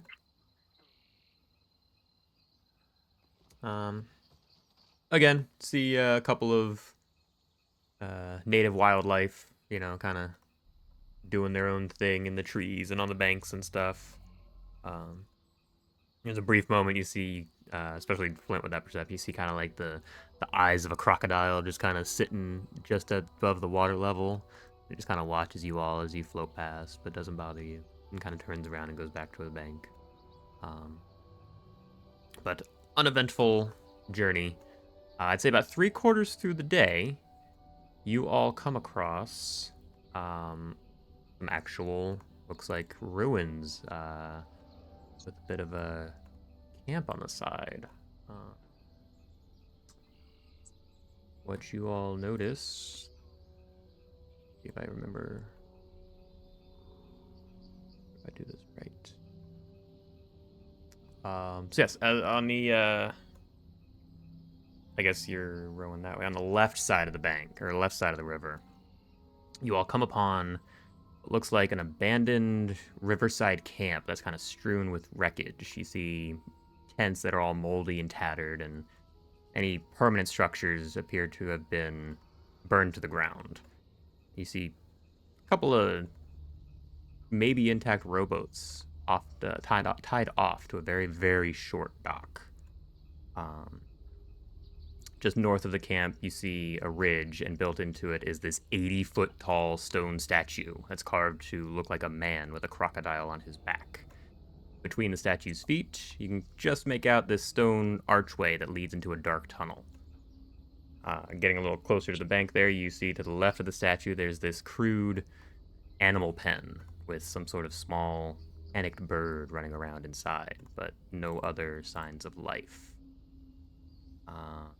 All see is pretty. Are your tokens in the right spot? Do you see in the upper right corner when it loads? We are lower left. Ooh, You are lower left. Oh, we see. yeah. I'll show you what we see. Oh yeah, no, you're in the lower left of that part of the map. Yes, okay. That's picture there is more or less what you see. There's this big giant statue carved into the side of the mount, or the you know, ledge and everything. Naric's eyes are gonna go wide. But you all are still on your boats. Technically, you're kind of just rowing up toward this. If you don't want to stop, you can go right past, or if you want to stop, you absolutely can. Friends, we should stop and take a look at this majestic statue. I agree. We must take a short break. Surely we can spare some time to investigate a bit.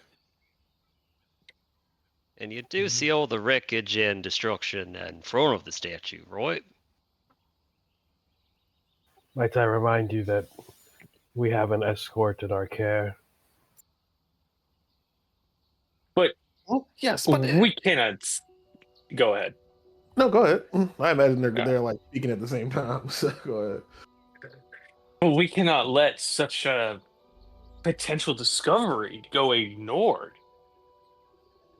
Look at the size of that statue. It must have been built by some great civilization. I'm sure we'll be able to backtrack to here if need be, but I would hate to put Indril in harm's way just Harm's to way? go tomb raiding. No, no, no, no, no. Tomb raiding? No, no, no, no.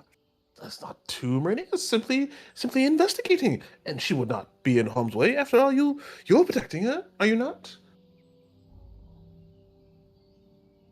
Well, yes, but So there, how can she be in harm's way if you're going to be there to protect her?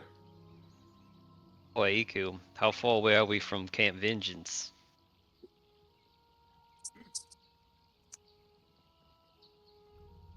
Looking back at the map. Let me get back to that one. Sorry.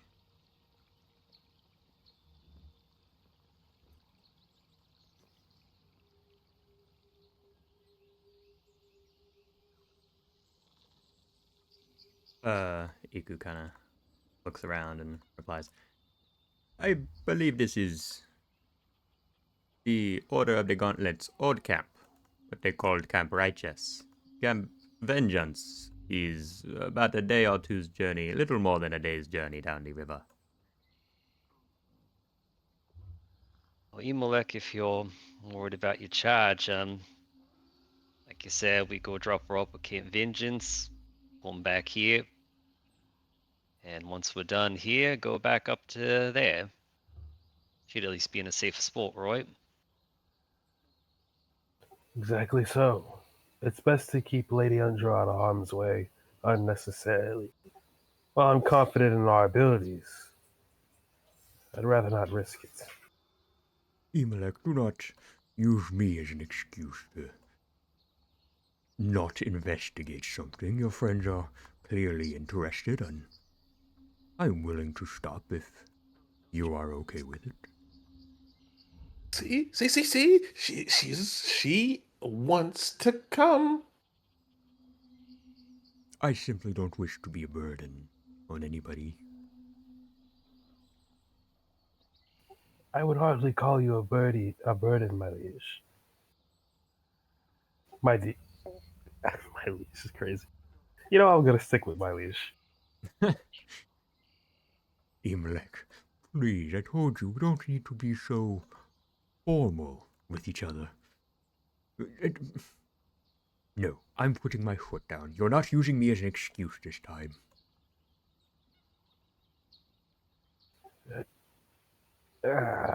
He kind of just scratches the back of his head.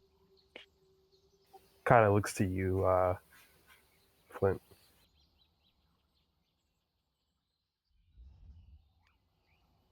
I'll keep an eye on her too. How about that? Very well, if we're extra vigilant. Excellent. To shore we go. Wow. Boy, Imagine what we can learn. easy, Ryoko. Slow, we don't know what's out here. Oh, yes. Caution first, of course. Oh, like a kid in a candy shop here. Why don't we check out those wrecked boats out front first? See what's going on. Yeah, nothing slow like. Flint does get his shield out. You and me? Ema gives him a nod.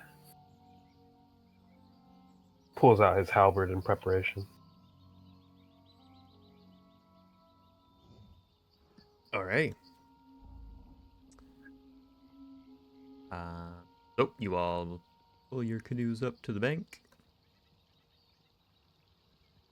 Move you guys over there.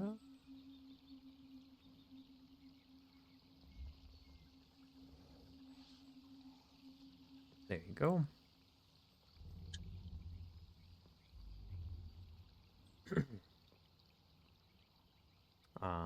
And the description I read before is so very accurate. Abandoned riverside camp, lots of wreckage, old and moldy tents, torn and tattered. Big 80-foot tall statue and a small looking panicked bird running around in this makeshift animal pen. What does the bird look like? The bird looks like um oh, there are no handouts for this one? That makes me a little sad. Give me a nature check. Anybody trying to determine what this is, but I'll give you a description as you roll those. Um, it is a more maybe Oof. bipedal, flightless looking bird. Has very strong and heavy, looking like wedge-shaped beak. Um, and it seems to be just kind of running back and forth in this very crude pen. Yeah, none of those nature rolls are gonna quite tell you guys what this is. Um, can I toss it a good berry? Sure. Just so you can see, Zarak, you are gonna be heading toward it, which is kind of over there.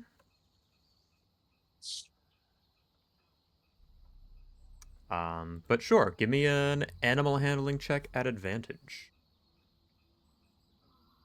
I guess that would be at regular since I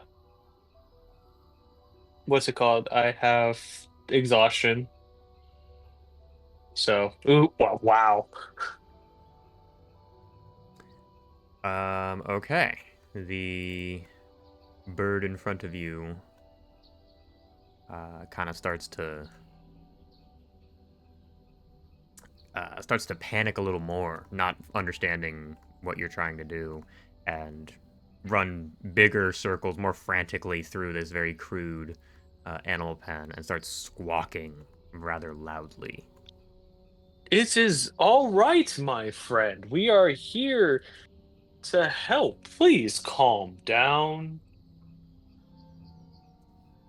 At these loud squawks, Zarak, especially since you're right there, give me a perception check.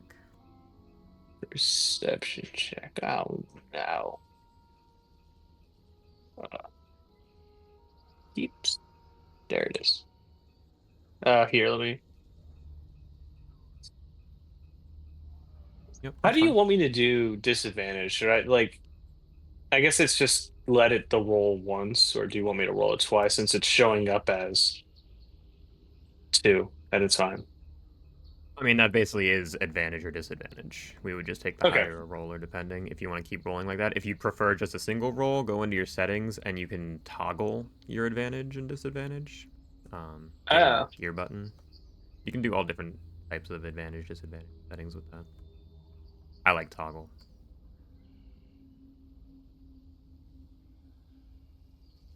But yeah, we can always just leave it how it is, and if it's straight roll, we'll run with the left number, advantage or disadvantage, higher or lower.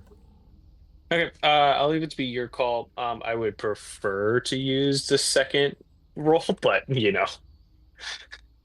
just because they rolled closer to each other. Right. No, I'll say the 13's enough. Didn't really take much. You are fairly certain you hear some responding squawks coming from the jungle. Hmm. Okay. I'm gonna fall back to the party then. Well, Thankfully, don't be one did. scared now. Friends, there might be more coming. I thought I would be able to befriend that little guy.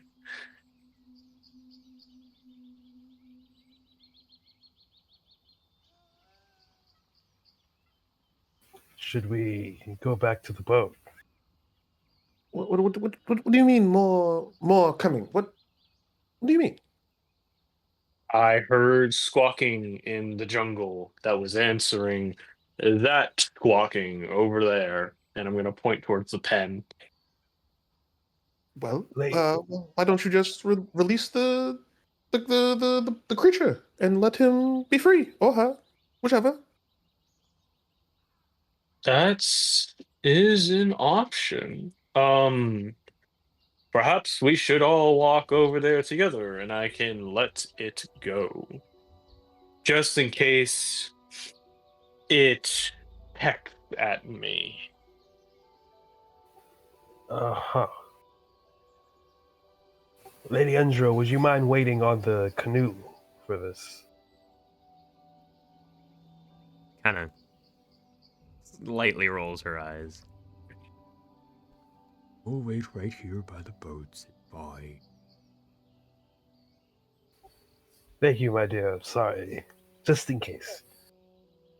Imlek, you go on ahead. I want to try to piece together what might have happened here, what might have attacked this camp. I'll keep an eye on it while I'm hanging back. I appreciate it. And I kind of click my tongue like and tell Kiladon, to me, boy. And we move forward. Yep, and he stays close. Um, at this point, you do hear the squawks have gotten a little bit louder, definitely getting closer, but you do not see them yet. It's in D&D mechanics terms, you probably have about a round or two before these squawks appear, whatever they are. So if you're doing something, do it quick. Well, I'm all for battle. Perhaps this is a sign that we should not be here. So quick to run. I'm gonna cast magic stones just to have them prepared. Ryoku is going to go up to the cage and attempt to set the creature free. Sure, easy enough. It's a very crude little enclosure. I mean, you're honestly surprised it contained this thing within it. One really good push, and it probably would have been able to get out. But yeah, you kind of walk over and lift up the little latch. Makeshift latch is really just like a little loop of a vine around a post, and as you kind of open it, you barely get the pen gate open, and the thing just barrels right past you, kicks the thing open, just tears ass into the jungle, and you hear it squawking the whole time and responding squawks coming back toward it, and yeah, it disappears. Well, I think that takes care of that. Can we go into the ruins now? Is you said that the squawks are still getting louder? There's a brief minute there where it does sound like they're still getting closer, and then there's a big cacophony of a bunch of squawks all at once. And then they start squawking less and less, and it gets a little quieter. They seem to be moving away now. Gotcha.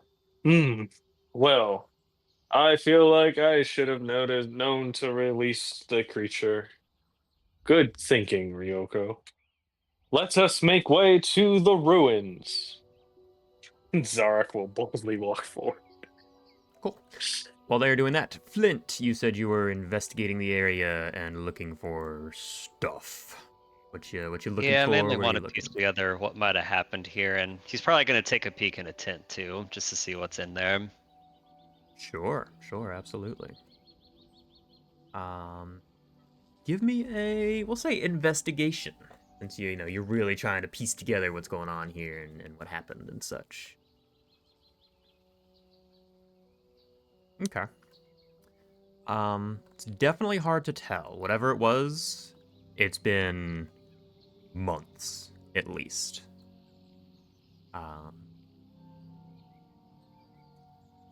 Yeah, you don't really see any footprints or anything like that. Combing through some of the tents, you see like most of the tents up here to the north they're all ruined in one way or another, slashed by claws or weapons, or the canvas itself is just disintegrating to mildew and jungle rot and other shit. Um, there appears to be some kind of burned out, almost half finished permanent structure there on this like 10-foot hillock. Not much in there. Actually, you do find a looks like a silver like holy symbol of, well, you would know, a torm. kind of just hanging from a shrine wall. Looks like it might have been overlooked in whatever was going down here. And as you kind of look through the bigger tents here, give me a d6. Okay, like flipping some stuff over. Looking through, poking through like what's left of the canvas and shit. Really, there's nothing here. Just as you lift up one piece, you see the tail of a snake skitter and disappear out of the tent. Small, regular sized snake, not like a big scary giant snake or anything. It looks like they tried to make a camp and didn't quite make it, did they? Take up the symbol of Torm, wash it off best you can. I'd also throw out there with a 9. Fuck it. You do notice there are what appear to be latrines dug out a little past the shrine, just kind of south of the big statue. Um, yeah, looks like 2 latrines kind of dug out there with all little wooden structures around them.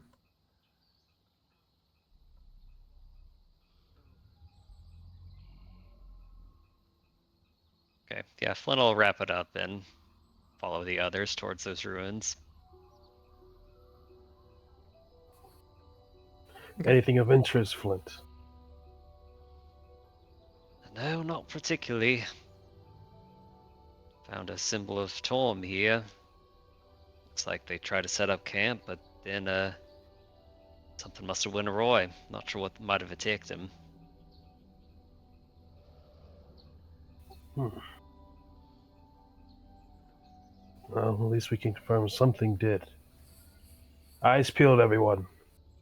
Yeah, it was some time ago, but lightning has a tendency to strike twice.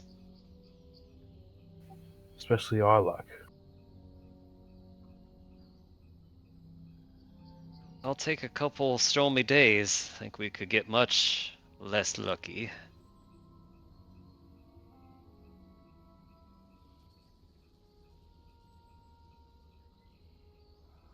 Alrighty.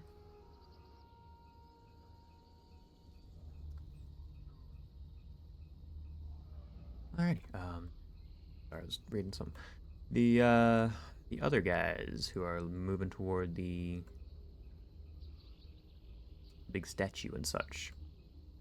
And so, quick question for you. Mhm. Similar to the natural explorer thing, I do have this. So I guess you can let me know exactly how much I get to know, or how that's going to work. Okay. We can work with that. Cool. Um, yeah. As you approach, I would say you would definitely recognize this as, uh, more than likely human architecture, or whatever you want to call it, work. It's human hands that built this. It does seem familiar, similar in a way to many of the ruins that both of you, you and Zarek, are kind of somewhat familiar with. Um, the purpose of it is a little more difficult. Um, on one hand, it could just have been, these Cholton people back then were just making a big statement, or you get the feeling it's probably a little more meaningful than that. Um, there's probably some kind of mythology behind this. It seems very particular and unique with the design of a crocodile on a man's back and such. It seems, yeah, very purposeful in a way, or intentional, we'll say. What I have known about or read about this particular imagery in my studies of Chult. You can give me a history check. It's gonna be a really high DC. Fair.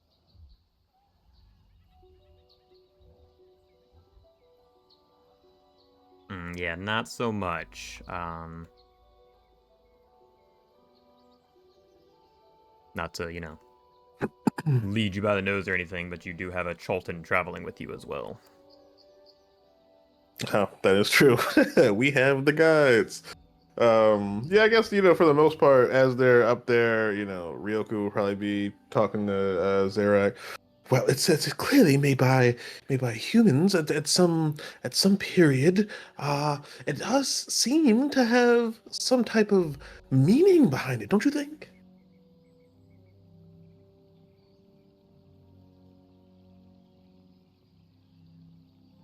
You're muted, Zach. Yep. Thank you. Yes, a statue of this kind with such a prominent animal on display. I would argue that it is a temple of sorts. And a crocodile would make sense just off of the river right here. What do you think? Inu? Is that her name? Iku. Inu. She You kind of are a Cholton? Is this the people that made this the same type of Cholton that you are? walks up and looks at it. Ah, yes. This is a figure from local mythology. We know it as the man and the crocodile. The man and the crocodile. Such a simple name. Well, yes, it Was is she a. telling the truth? Give me an insight check. Okay.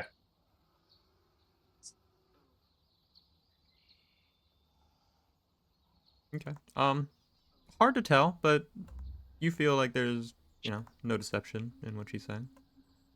Okay. Um, yeah, she says, yes, it is a bit of a story for the children and such. Everyone knows many of these tales. Would you like me to recite it for you? Yes, but a children's story inspired such a large creation. What what is the child's story? Well, I cannot say for sure certain, but I do not believe it began as a children's tale. But it goes like this. In the early days of the world, man stood by the banks of a river, frightened. The crocodile raised his head from the water and asked, "What troubles you, cousin man?" The man said, "I must cross this river, but I fear to enter the water alone, because it teems with your brethren." Crocodile replied, "It's true, you would not be safe, but I will carry you across the river safely on my back, if you promise to return the favor." Man agreed, and Crocodile bore him safely across the water. When they reached the far bank, Man asked, "How can I repay you?" Crocodile replied, "I wish to see the human realms, but I fear to go there alone, because it teems with your brethren. You must carry me on your back across your realm."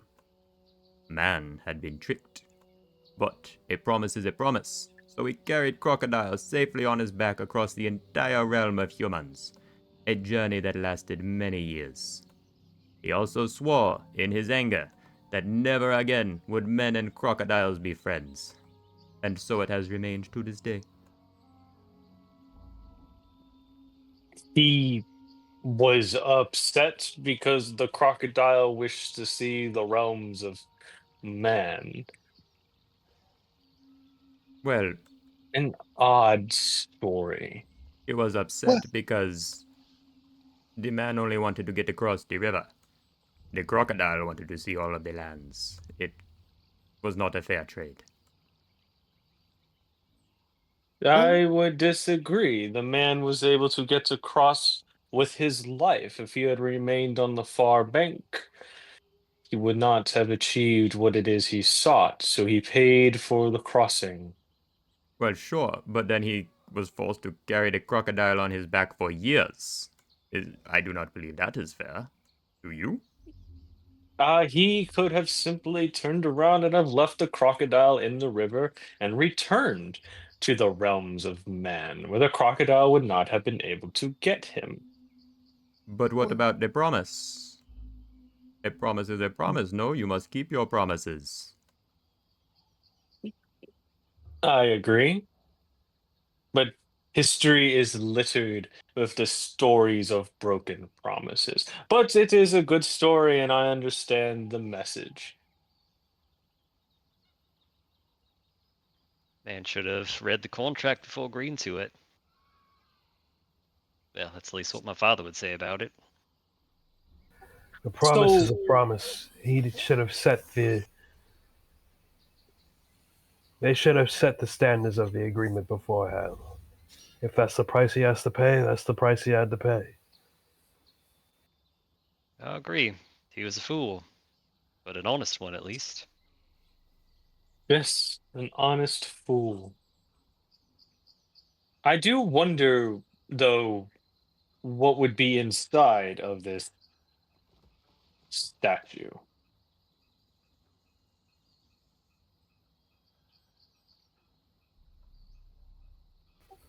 Why don't you go take a look? That's what we're here for, right? It Good idea. is. Ryuko runs in. Oh, and there she goes once again. So headstrong and does not wait to see if there's any pitfalls or vipers in waiting. And Zarek will follow on after her.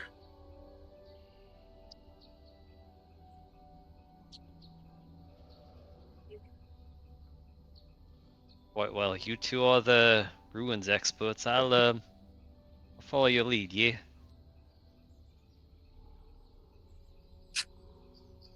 I best keep Lady Undra with me in the rear.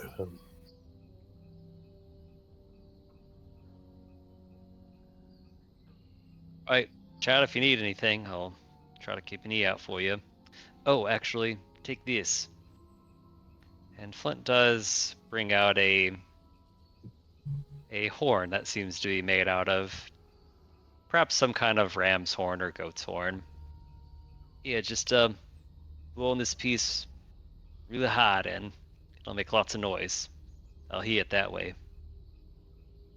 You sure you won't need it for me to come inside? Well, I guess that's an open question. Is it better for you to call to me or for me to call to you? Hmm.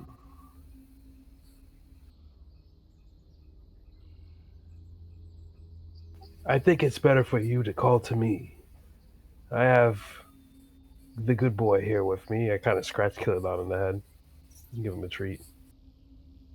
Oh, right, yeah. Yeah, animal. Alright, I'll keep the horn with me. You hear Ryoko at the top of the steps. I think we should all go in.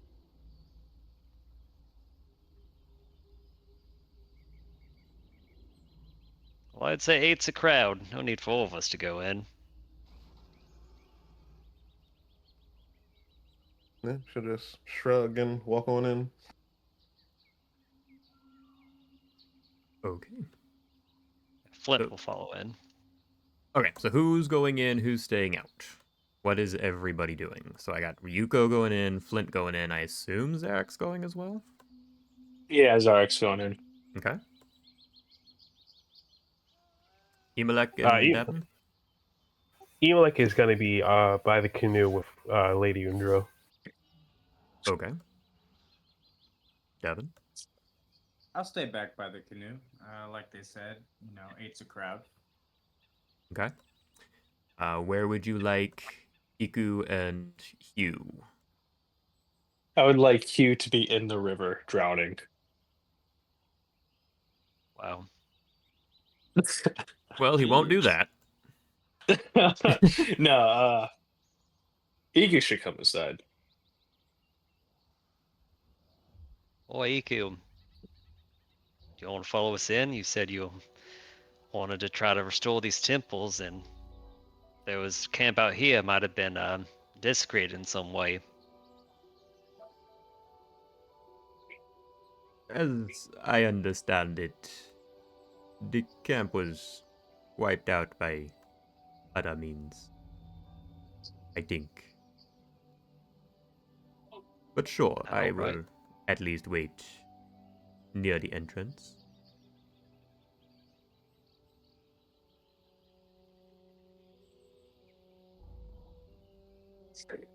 All right, good enough.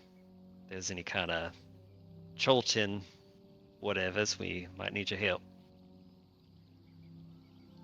That is what I am here for. And you all make your way up the steps toward the first area. Whoops, that's not the right one. Okay. Who's going first? And what you doing? We'll say move in roughly 10-foot increments.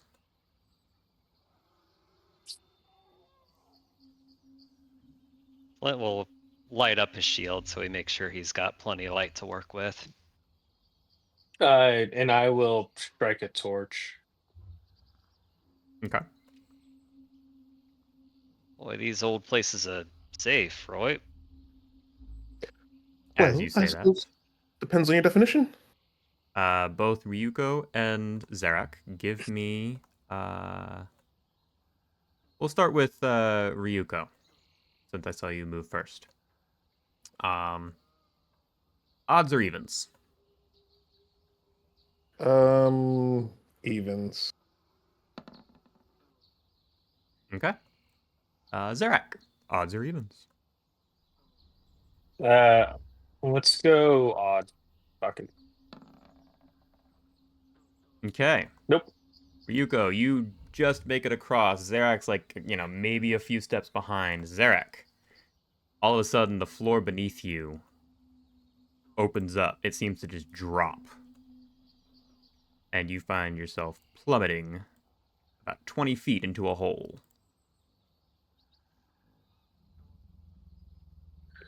Okay. Uh, give me a dex saving throw. See if you can maybe at least lessen some of the damage. Okay. You take 2d6 halved. Ooh, good thing it was halved. You take 5 damage as you plummet about 20 feet into a pit that just opened up beneath you. Flint, you almost fall in, manage to step back just at the ledge, and Ryoko, you look behind you and you feel like right at your heels, the floor fall out, and you just barely step forward in time. Oh my. Well, are you okay down there? Ow. All right, not safe. Confirmed. Not safe. Well, let's get you out of there. He said he's 20 feet down. Yep, 20-foot deep pit. Or Um, we'll need some rope for this. Let me think. Is there a animal I could turn into that has climbing speed? Then again, I don't want to waste a wild shape. These are also sheer stone walls. Climbing would Ah, be not impossible, but definitely difficult. okay. Unless it's like a giant spider or something, then, go nuts. Ooh, can I turn into a giant spider? Disgusting. I mean, Yeah, maybe. you can at level 1. So yeah, giant spider. It's got Just a let me. spider I climb. just want to read the stat block real quick. While he's down there, Iku kind of steps forward and looks down the pit. Well, that is unfortunate. Now let's just use a rope to grab me. Okay. I might have one I can toss up. Wait, Ryoko, Free Nope, I do space. I'm not. gonna jump across. Oh, I do. Say again. There, before you jump, which you can do, there is a very thin ledge on the side that you could potentially traverse with a bit of a acrobatics check and not fall in. How far is it across? About 10-ish feet. Okay, I've got 12 strength, so I'll just do that instead. Okay. So you leap across with a bit of a running start. And as Ryuko moves forward, I need another evens or odds roll. What do you choose there, Chris? You're muted. Oh, okay. There we go. Let's keep it evens. Keeping it evens. Oh, shit. Unfortunately, as you step into this section of the hallway or corridor, I need a dexterity saving throw, please.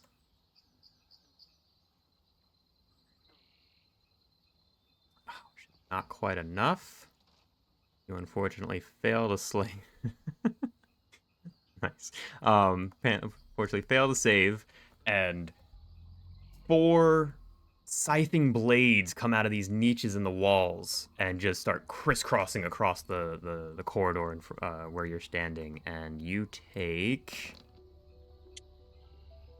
Holy shit. You take 20 slashing damage as these blades just slice I'm into sorry. you. What did you say? 20 damage? 2-0. Welcome 20. to Tomb, baby. Oh, Holy shit. I don't think I have Yeah, any Jeff said it right, though. to stop that. Okay. Just remember, it only gets worse. Yeah, we're not well, this actually is. even at Tomb yet. Well, we will take this as a learning experience. As it's supposed to be. So yes, unfortunately, Ryuko, you take a couple of really good hits from these blades that come swinging through the corridor, and they slice you up real good. Alrighty then. I am Um, hurt. I am mortal. but right in front of you, there is like this 7-foot ledge that kind of goes up. So it's definitely, it's taller than you, but you could probably, reach up and climb and pull yourself up if you wanted to with no real check or roll or anything. I'm past the blades at this point, like I'm on the other side of them, I'd say, yeah, basically. you're not like stuck in there constantly getting hit by them. Like you kind of step through, and as you're walking through, you set them off, and they get a big chunk of you, but you kind of stumble forward just past them. Okay, yeah, I'll get up on the ledge and then kind of just wait there for a moment. Okay. Did we see the trigger for the blades?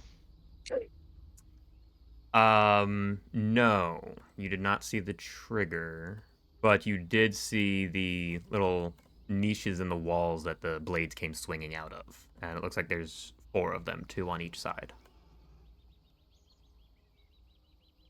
So while she's up there, again, you'll probably hear her talking to yourself. Ah, yes, you're right. I should have let you go first. I was just so excited. Go see if you can help the others. Um, so it does say that I, using Mage Hand, can be manifested as my swarm. So with that, would I be able to basically, like, have one of the fox spirits come out and kind of go tap on the floor to see, like, what panels activate the traps? Yes, which floor? The floor behind you where the blades were?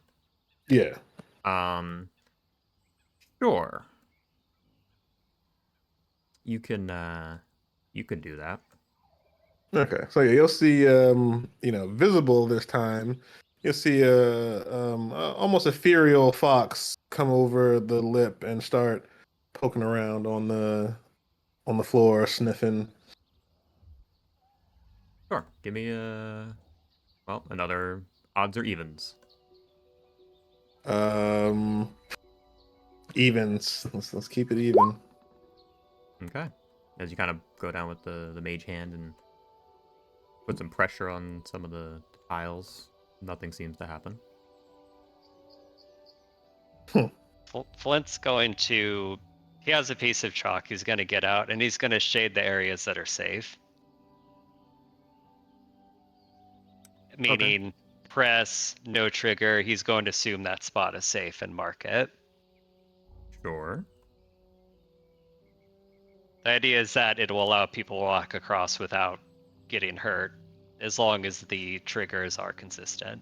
As you mark that one, odds or evens. Odds. Okay. You mark it, and it's marked. The same spot. Yep. Oh, that's truly diabolical.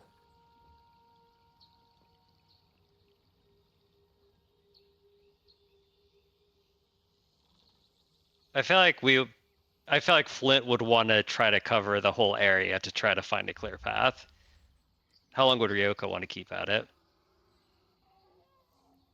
I mean, I'm on the other side, so I mean, I'll continue to have my have the little fox spirit, you know, go out there and poke around with you. Sure. We'll do, let's say 3 more rolls, or 4 more. Each of you get to choose 2 more. So, Chris, odds or evens? Evens. Okay.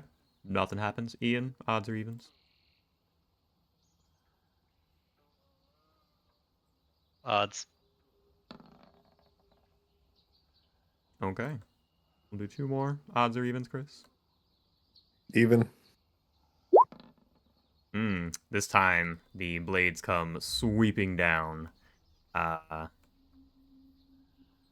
I'm sorry, Flint. You're kind of in the area marking stones and stuff with some chalk. I need a dex saving throw from you. Okay, you managed to dodge the worst of it and take 9 slashing damage as the blades come and they manage to catch you a bit, but you get away from the worst of it. Okay. So Kinda- after, oh, go ahead, Ian. I'm gonna cast Healing Word twice on Ryoko. You. Thrice on Ryoko. Thrice, okay. Thank you. And once on himself.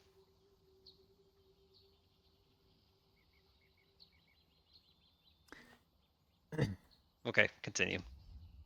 I'd say with all of that, the two of you, sussing all this out and investigating, you get the idea that it's not really any particular tile. It's more just there's a 50% chance that any of these tiles you step on are going to cause this to trigger.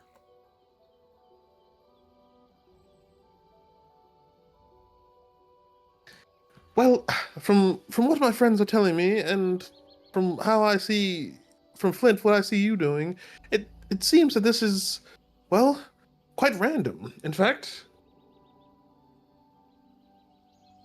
It's a magical trigger. The known.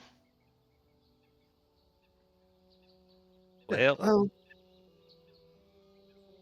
well, as much as I would love to explore things further, I don't want any of you all to get hurt. I can, since I'm already over here, I can go alone and search a little bit, or we can potentially all go back.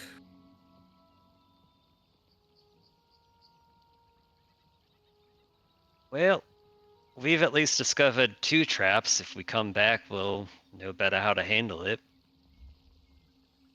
I'm worried about you, though. If something gets you up there and you're alone, that's it. Oh, yes, that is true. I suppose the smart thing to do would be to just leave now, but we're already here. Oh, Well, it's your call. I can try to dance my way over there, but just give me 5 minutes. I just want to pop in, take a quick look, and then I'll come back out. I'll follow you. Ah, Lathander getting me into trouble. All right, get up there. I'll follow you up. No way, I'll hold a hand down for you to climb up once you get over. Boy, Zarek, we should get you out of there first. Yes, please. And Fenn will take her open, haul him up. If you'd like, we could say Iku's on the other side of the hole with a rope hanging down while the two of you were testing the traps and stuff. That way Zarek's not just sitting there twiddling his thumbs in a hole. I know I didn't So I'll, specify, but can we just say Flint it up on the other side?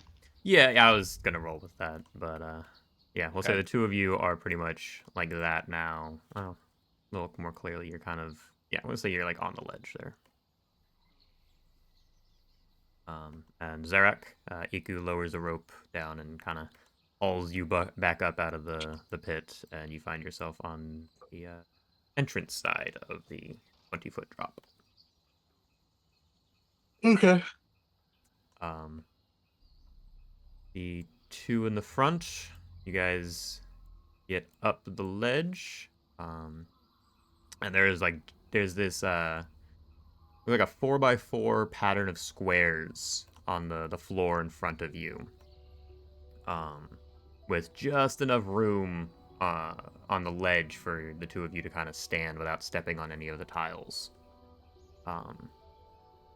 But yeah, beyond that little ledge you're standing on, the entire floor is just covered with 4x4 set of tiles, and then there's another 7-foot ledge ahead of you that looks like you would have to climb up to get to maybe a door. It's hard to see what's up there from where you guys are. Same thing. Can I have the little fox spirit go and see if they can touch some of the tiles, see if there's a clear path? Sure. Which tile on, I guess, which tile do you press? I say, you know what? Pick a number I can one through draw. four. Oh, okay. 3. Okay. You press down in that like first row of blocks in front of you on the third tile, and nothing happens. Okay. We're gonna mark that tile as all right. So basically, we're moving forward to here, right? Yeah, you're trying to get to the next ledge. That's why I was like, So I everything is like in roughly 10-foot increments, which is how this corridor works. guess we'll do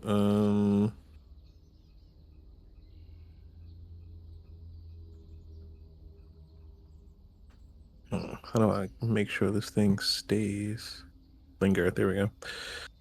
So I guess we'll go up to here, then over to there, I mean, you don't and have to then like map out the markings and everything on the ground. oh, okay. You could just say like, we'll say each step is another row of these tiles, and there's only 4 to choose from. So there's like, we'll say 4 rolls here for you to choose from. Okay. So the first row we chose 3, and nothing happened. Yes, now you're on to the second row. Okay. Second row, we're going to choose 2. Okay. You step one more step forward onto 2. Nothing happens. Pick another number between 1 and 4. Whoops. Try this again. There we go. Second Now pick another row. number between 1 and 4. We're going to do 4. Okay. Take another step forward. Kind of this one a bit of a reach from one side to the other. Nothing happens. One more choice, please. Uh,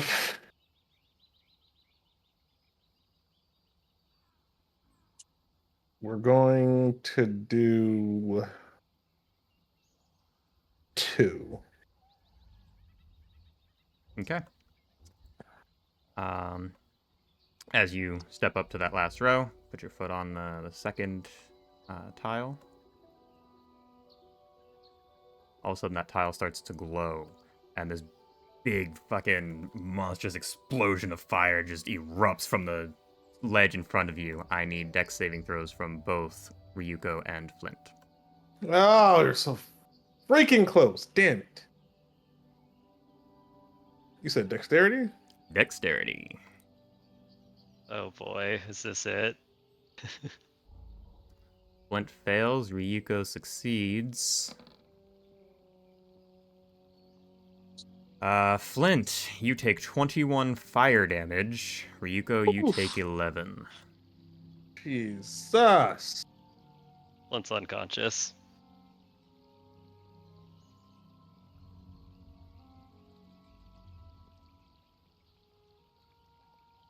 Zarak, you... Ryoko gives Flint one of her 2 healing potions.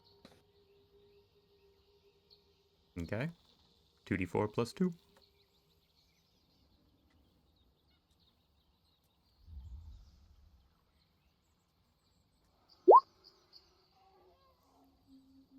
What happened? Well, it seems some type of, well, fiery explosion happened, and, well, it kind of went down. Perhaps we should go. I don't want anyone getting hurt for my curiosities. So Yeah, just let me help just you. write down what you did. You got pretty far. Oh,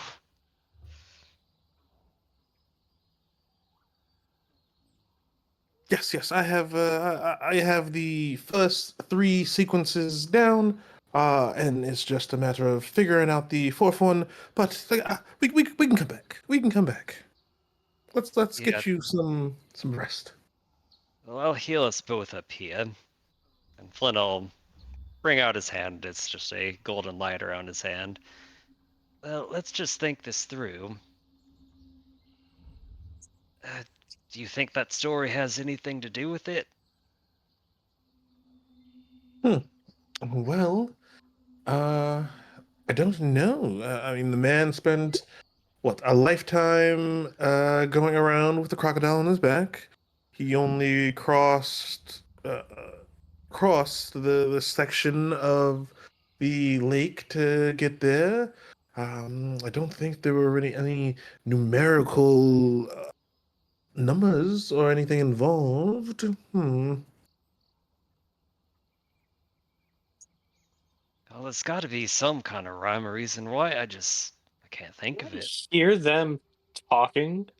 Yeah, they're only like 30-ish feet ahead of you. Maybe it's a weight thing. If one of you's on the other one's back.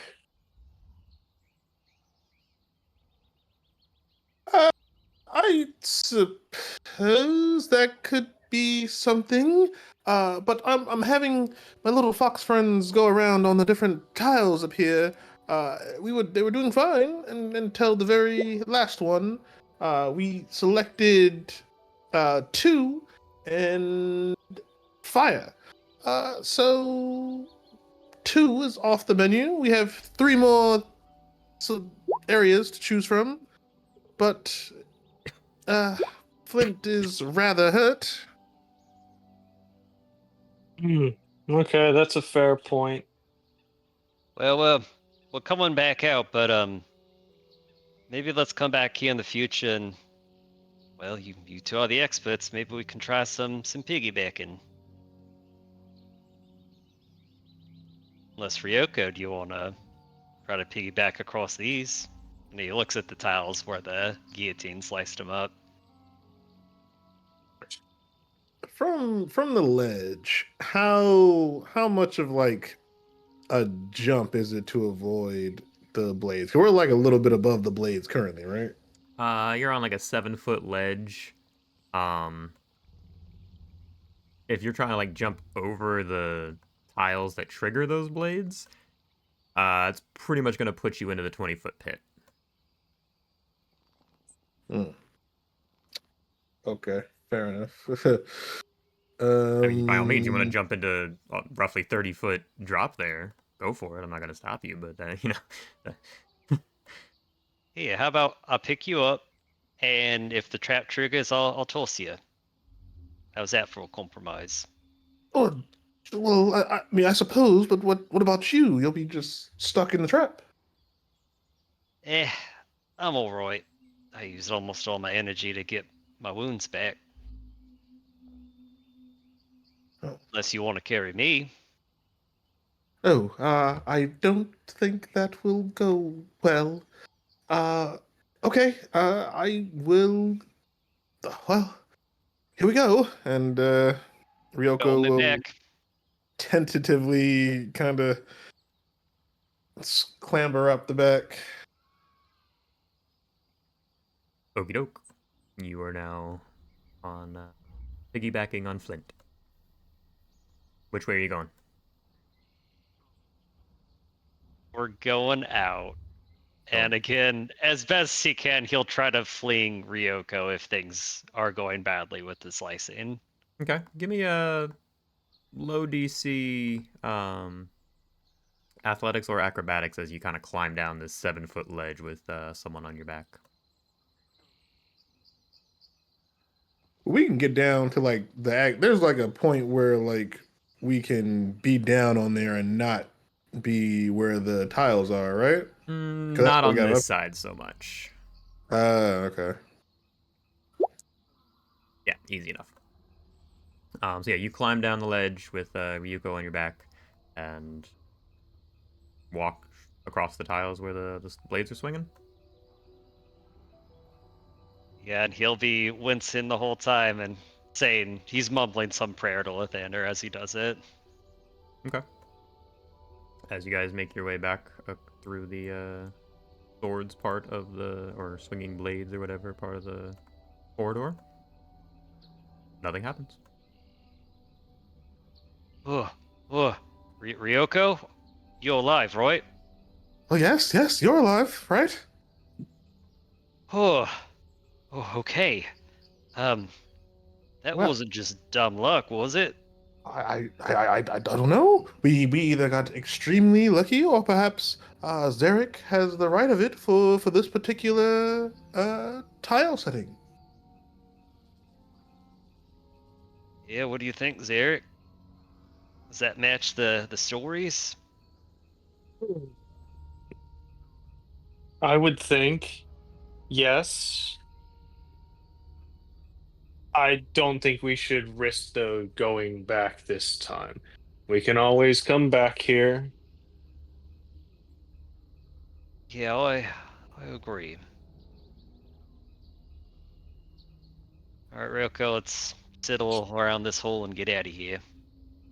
They won this time, but not next time.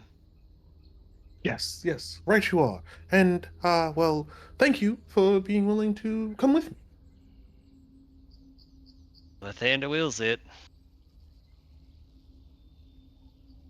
Are you crossing the ledges while piggybacking still, or are you trying to do that separately? Separately, I'd say. Yeah, you said there was like a little ledge on the side of the thing that you could walk on, right? Yeah, it'll be a low DC acrobatics check from both of you. Okay.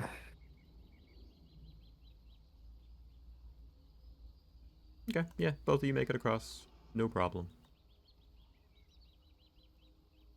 Find yourselves back at the entrance to the shrine, the temple, whatever you want to call it.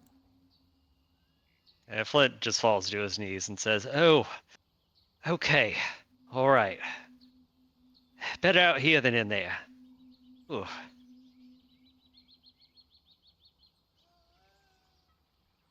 Well, that was interesting. I don't think I've come across a temple with such heavy defenses right in the beginning. Normally they're quite further in.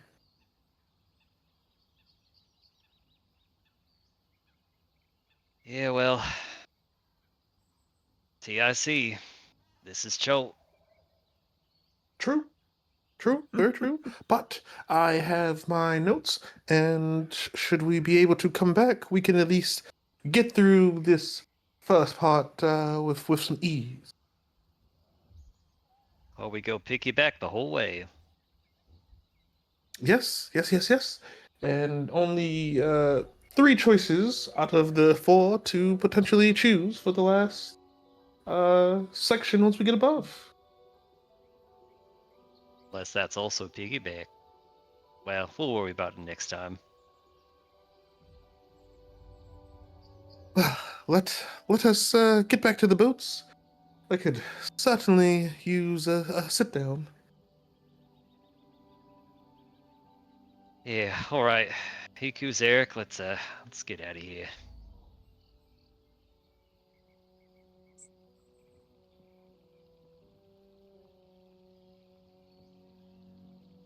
Okie doke. Oh, I can't move off of this. No. Oh, the dynamic lighting. Sorry. That's fine.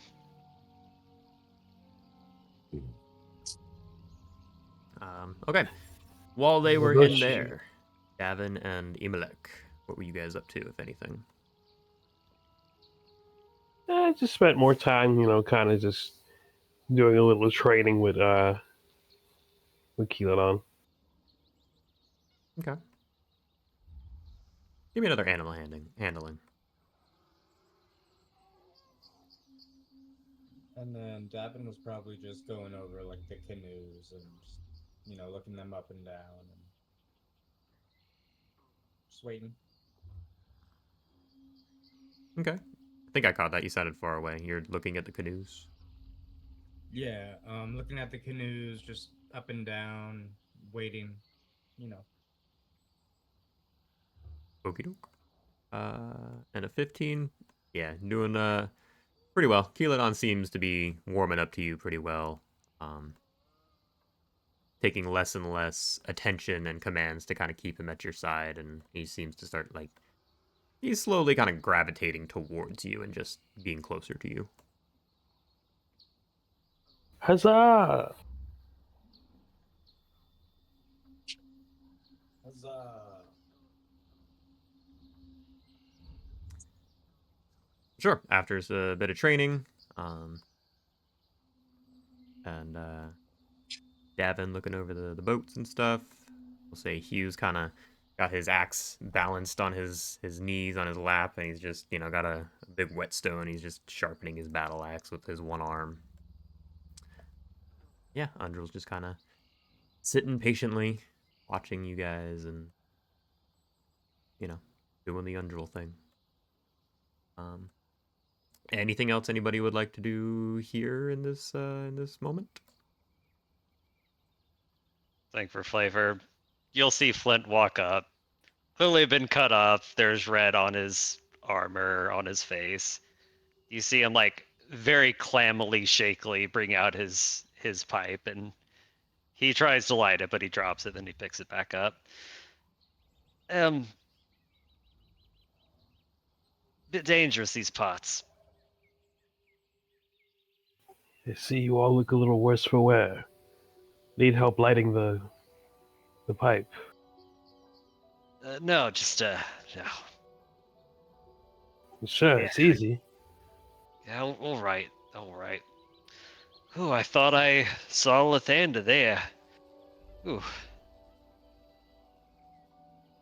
And I'm gonna for the pipe, just spit like a small ember to help light it. oh, that's right. You're dragon type. Of the sorts, at least related. Dragon-ish. So what foul monstrosity got you all lust for wear? That the temple itself. It seems as though, for whatever reason, it has this very extensive trap system just to reach the entrance, which is interesting and, well, was almost possibly deadly. But we learned. Oh, thank goodness. By Bahamut's grace, Lady Indra wasn't in there. Yeah, I don't think we bring the guides or Undril in there if we go back. But we think we figured out some of it, maybe. Knowing that Iku stood back. Do I get the sense that she knew it was trapped and didn't say anything, or she was just overly cautious? Give me an insight check. Insight. Man, a guide that wants us dead would be an awesome trope. With that 8, hard to tell. Again, you don't sense any immediate deception from what she was saying before, but you really you can't tell. Fair.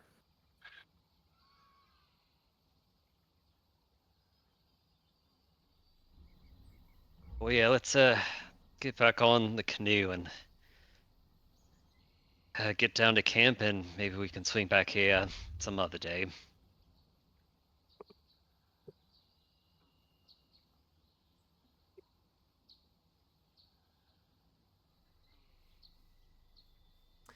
Yeah, we'll hop back on the boat. Okay. I will say you guys traveled for probably about 3/4 of the day, and then probably killed another near an hour with everything you guys did here. So you could probably still travel for a little more, a couple more hours. Or actually, this is a good stopping point, and you can all decide if you want to keep moving or rest up or whatever you want to do next week. What are we doing next week? If Chris is available, then yes. If not, then Oh, no. yeah. Is it still a maybe, Chris? You're still not sure? Yeah, I won't know until I actually get on the ship. So I'll be on the boat come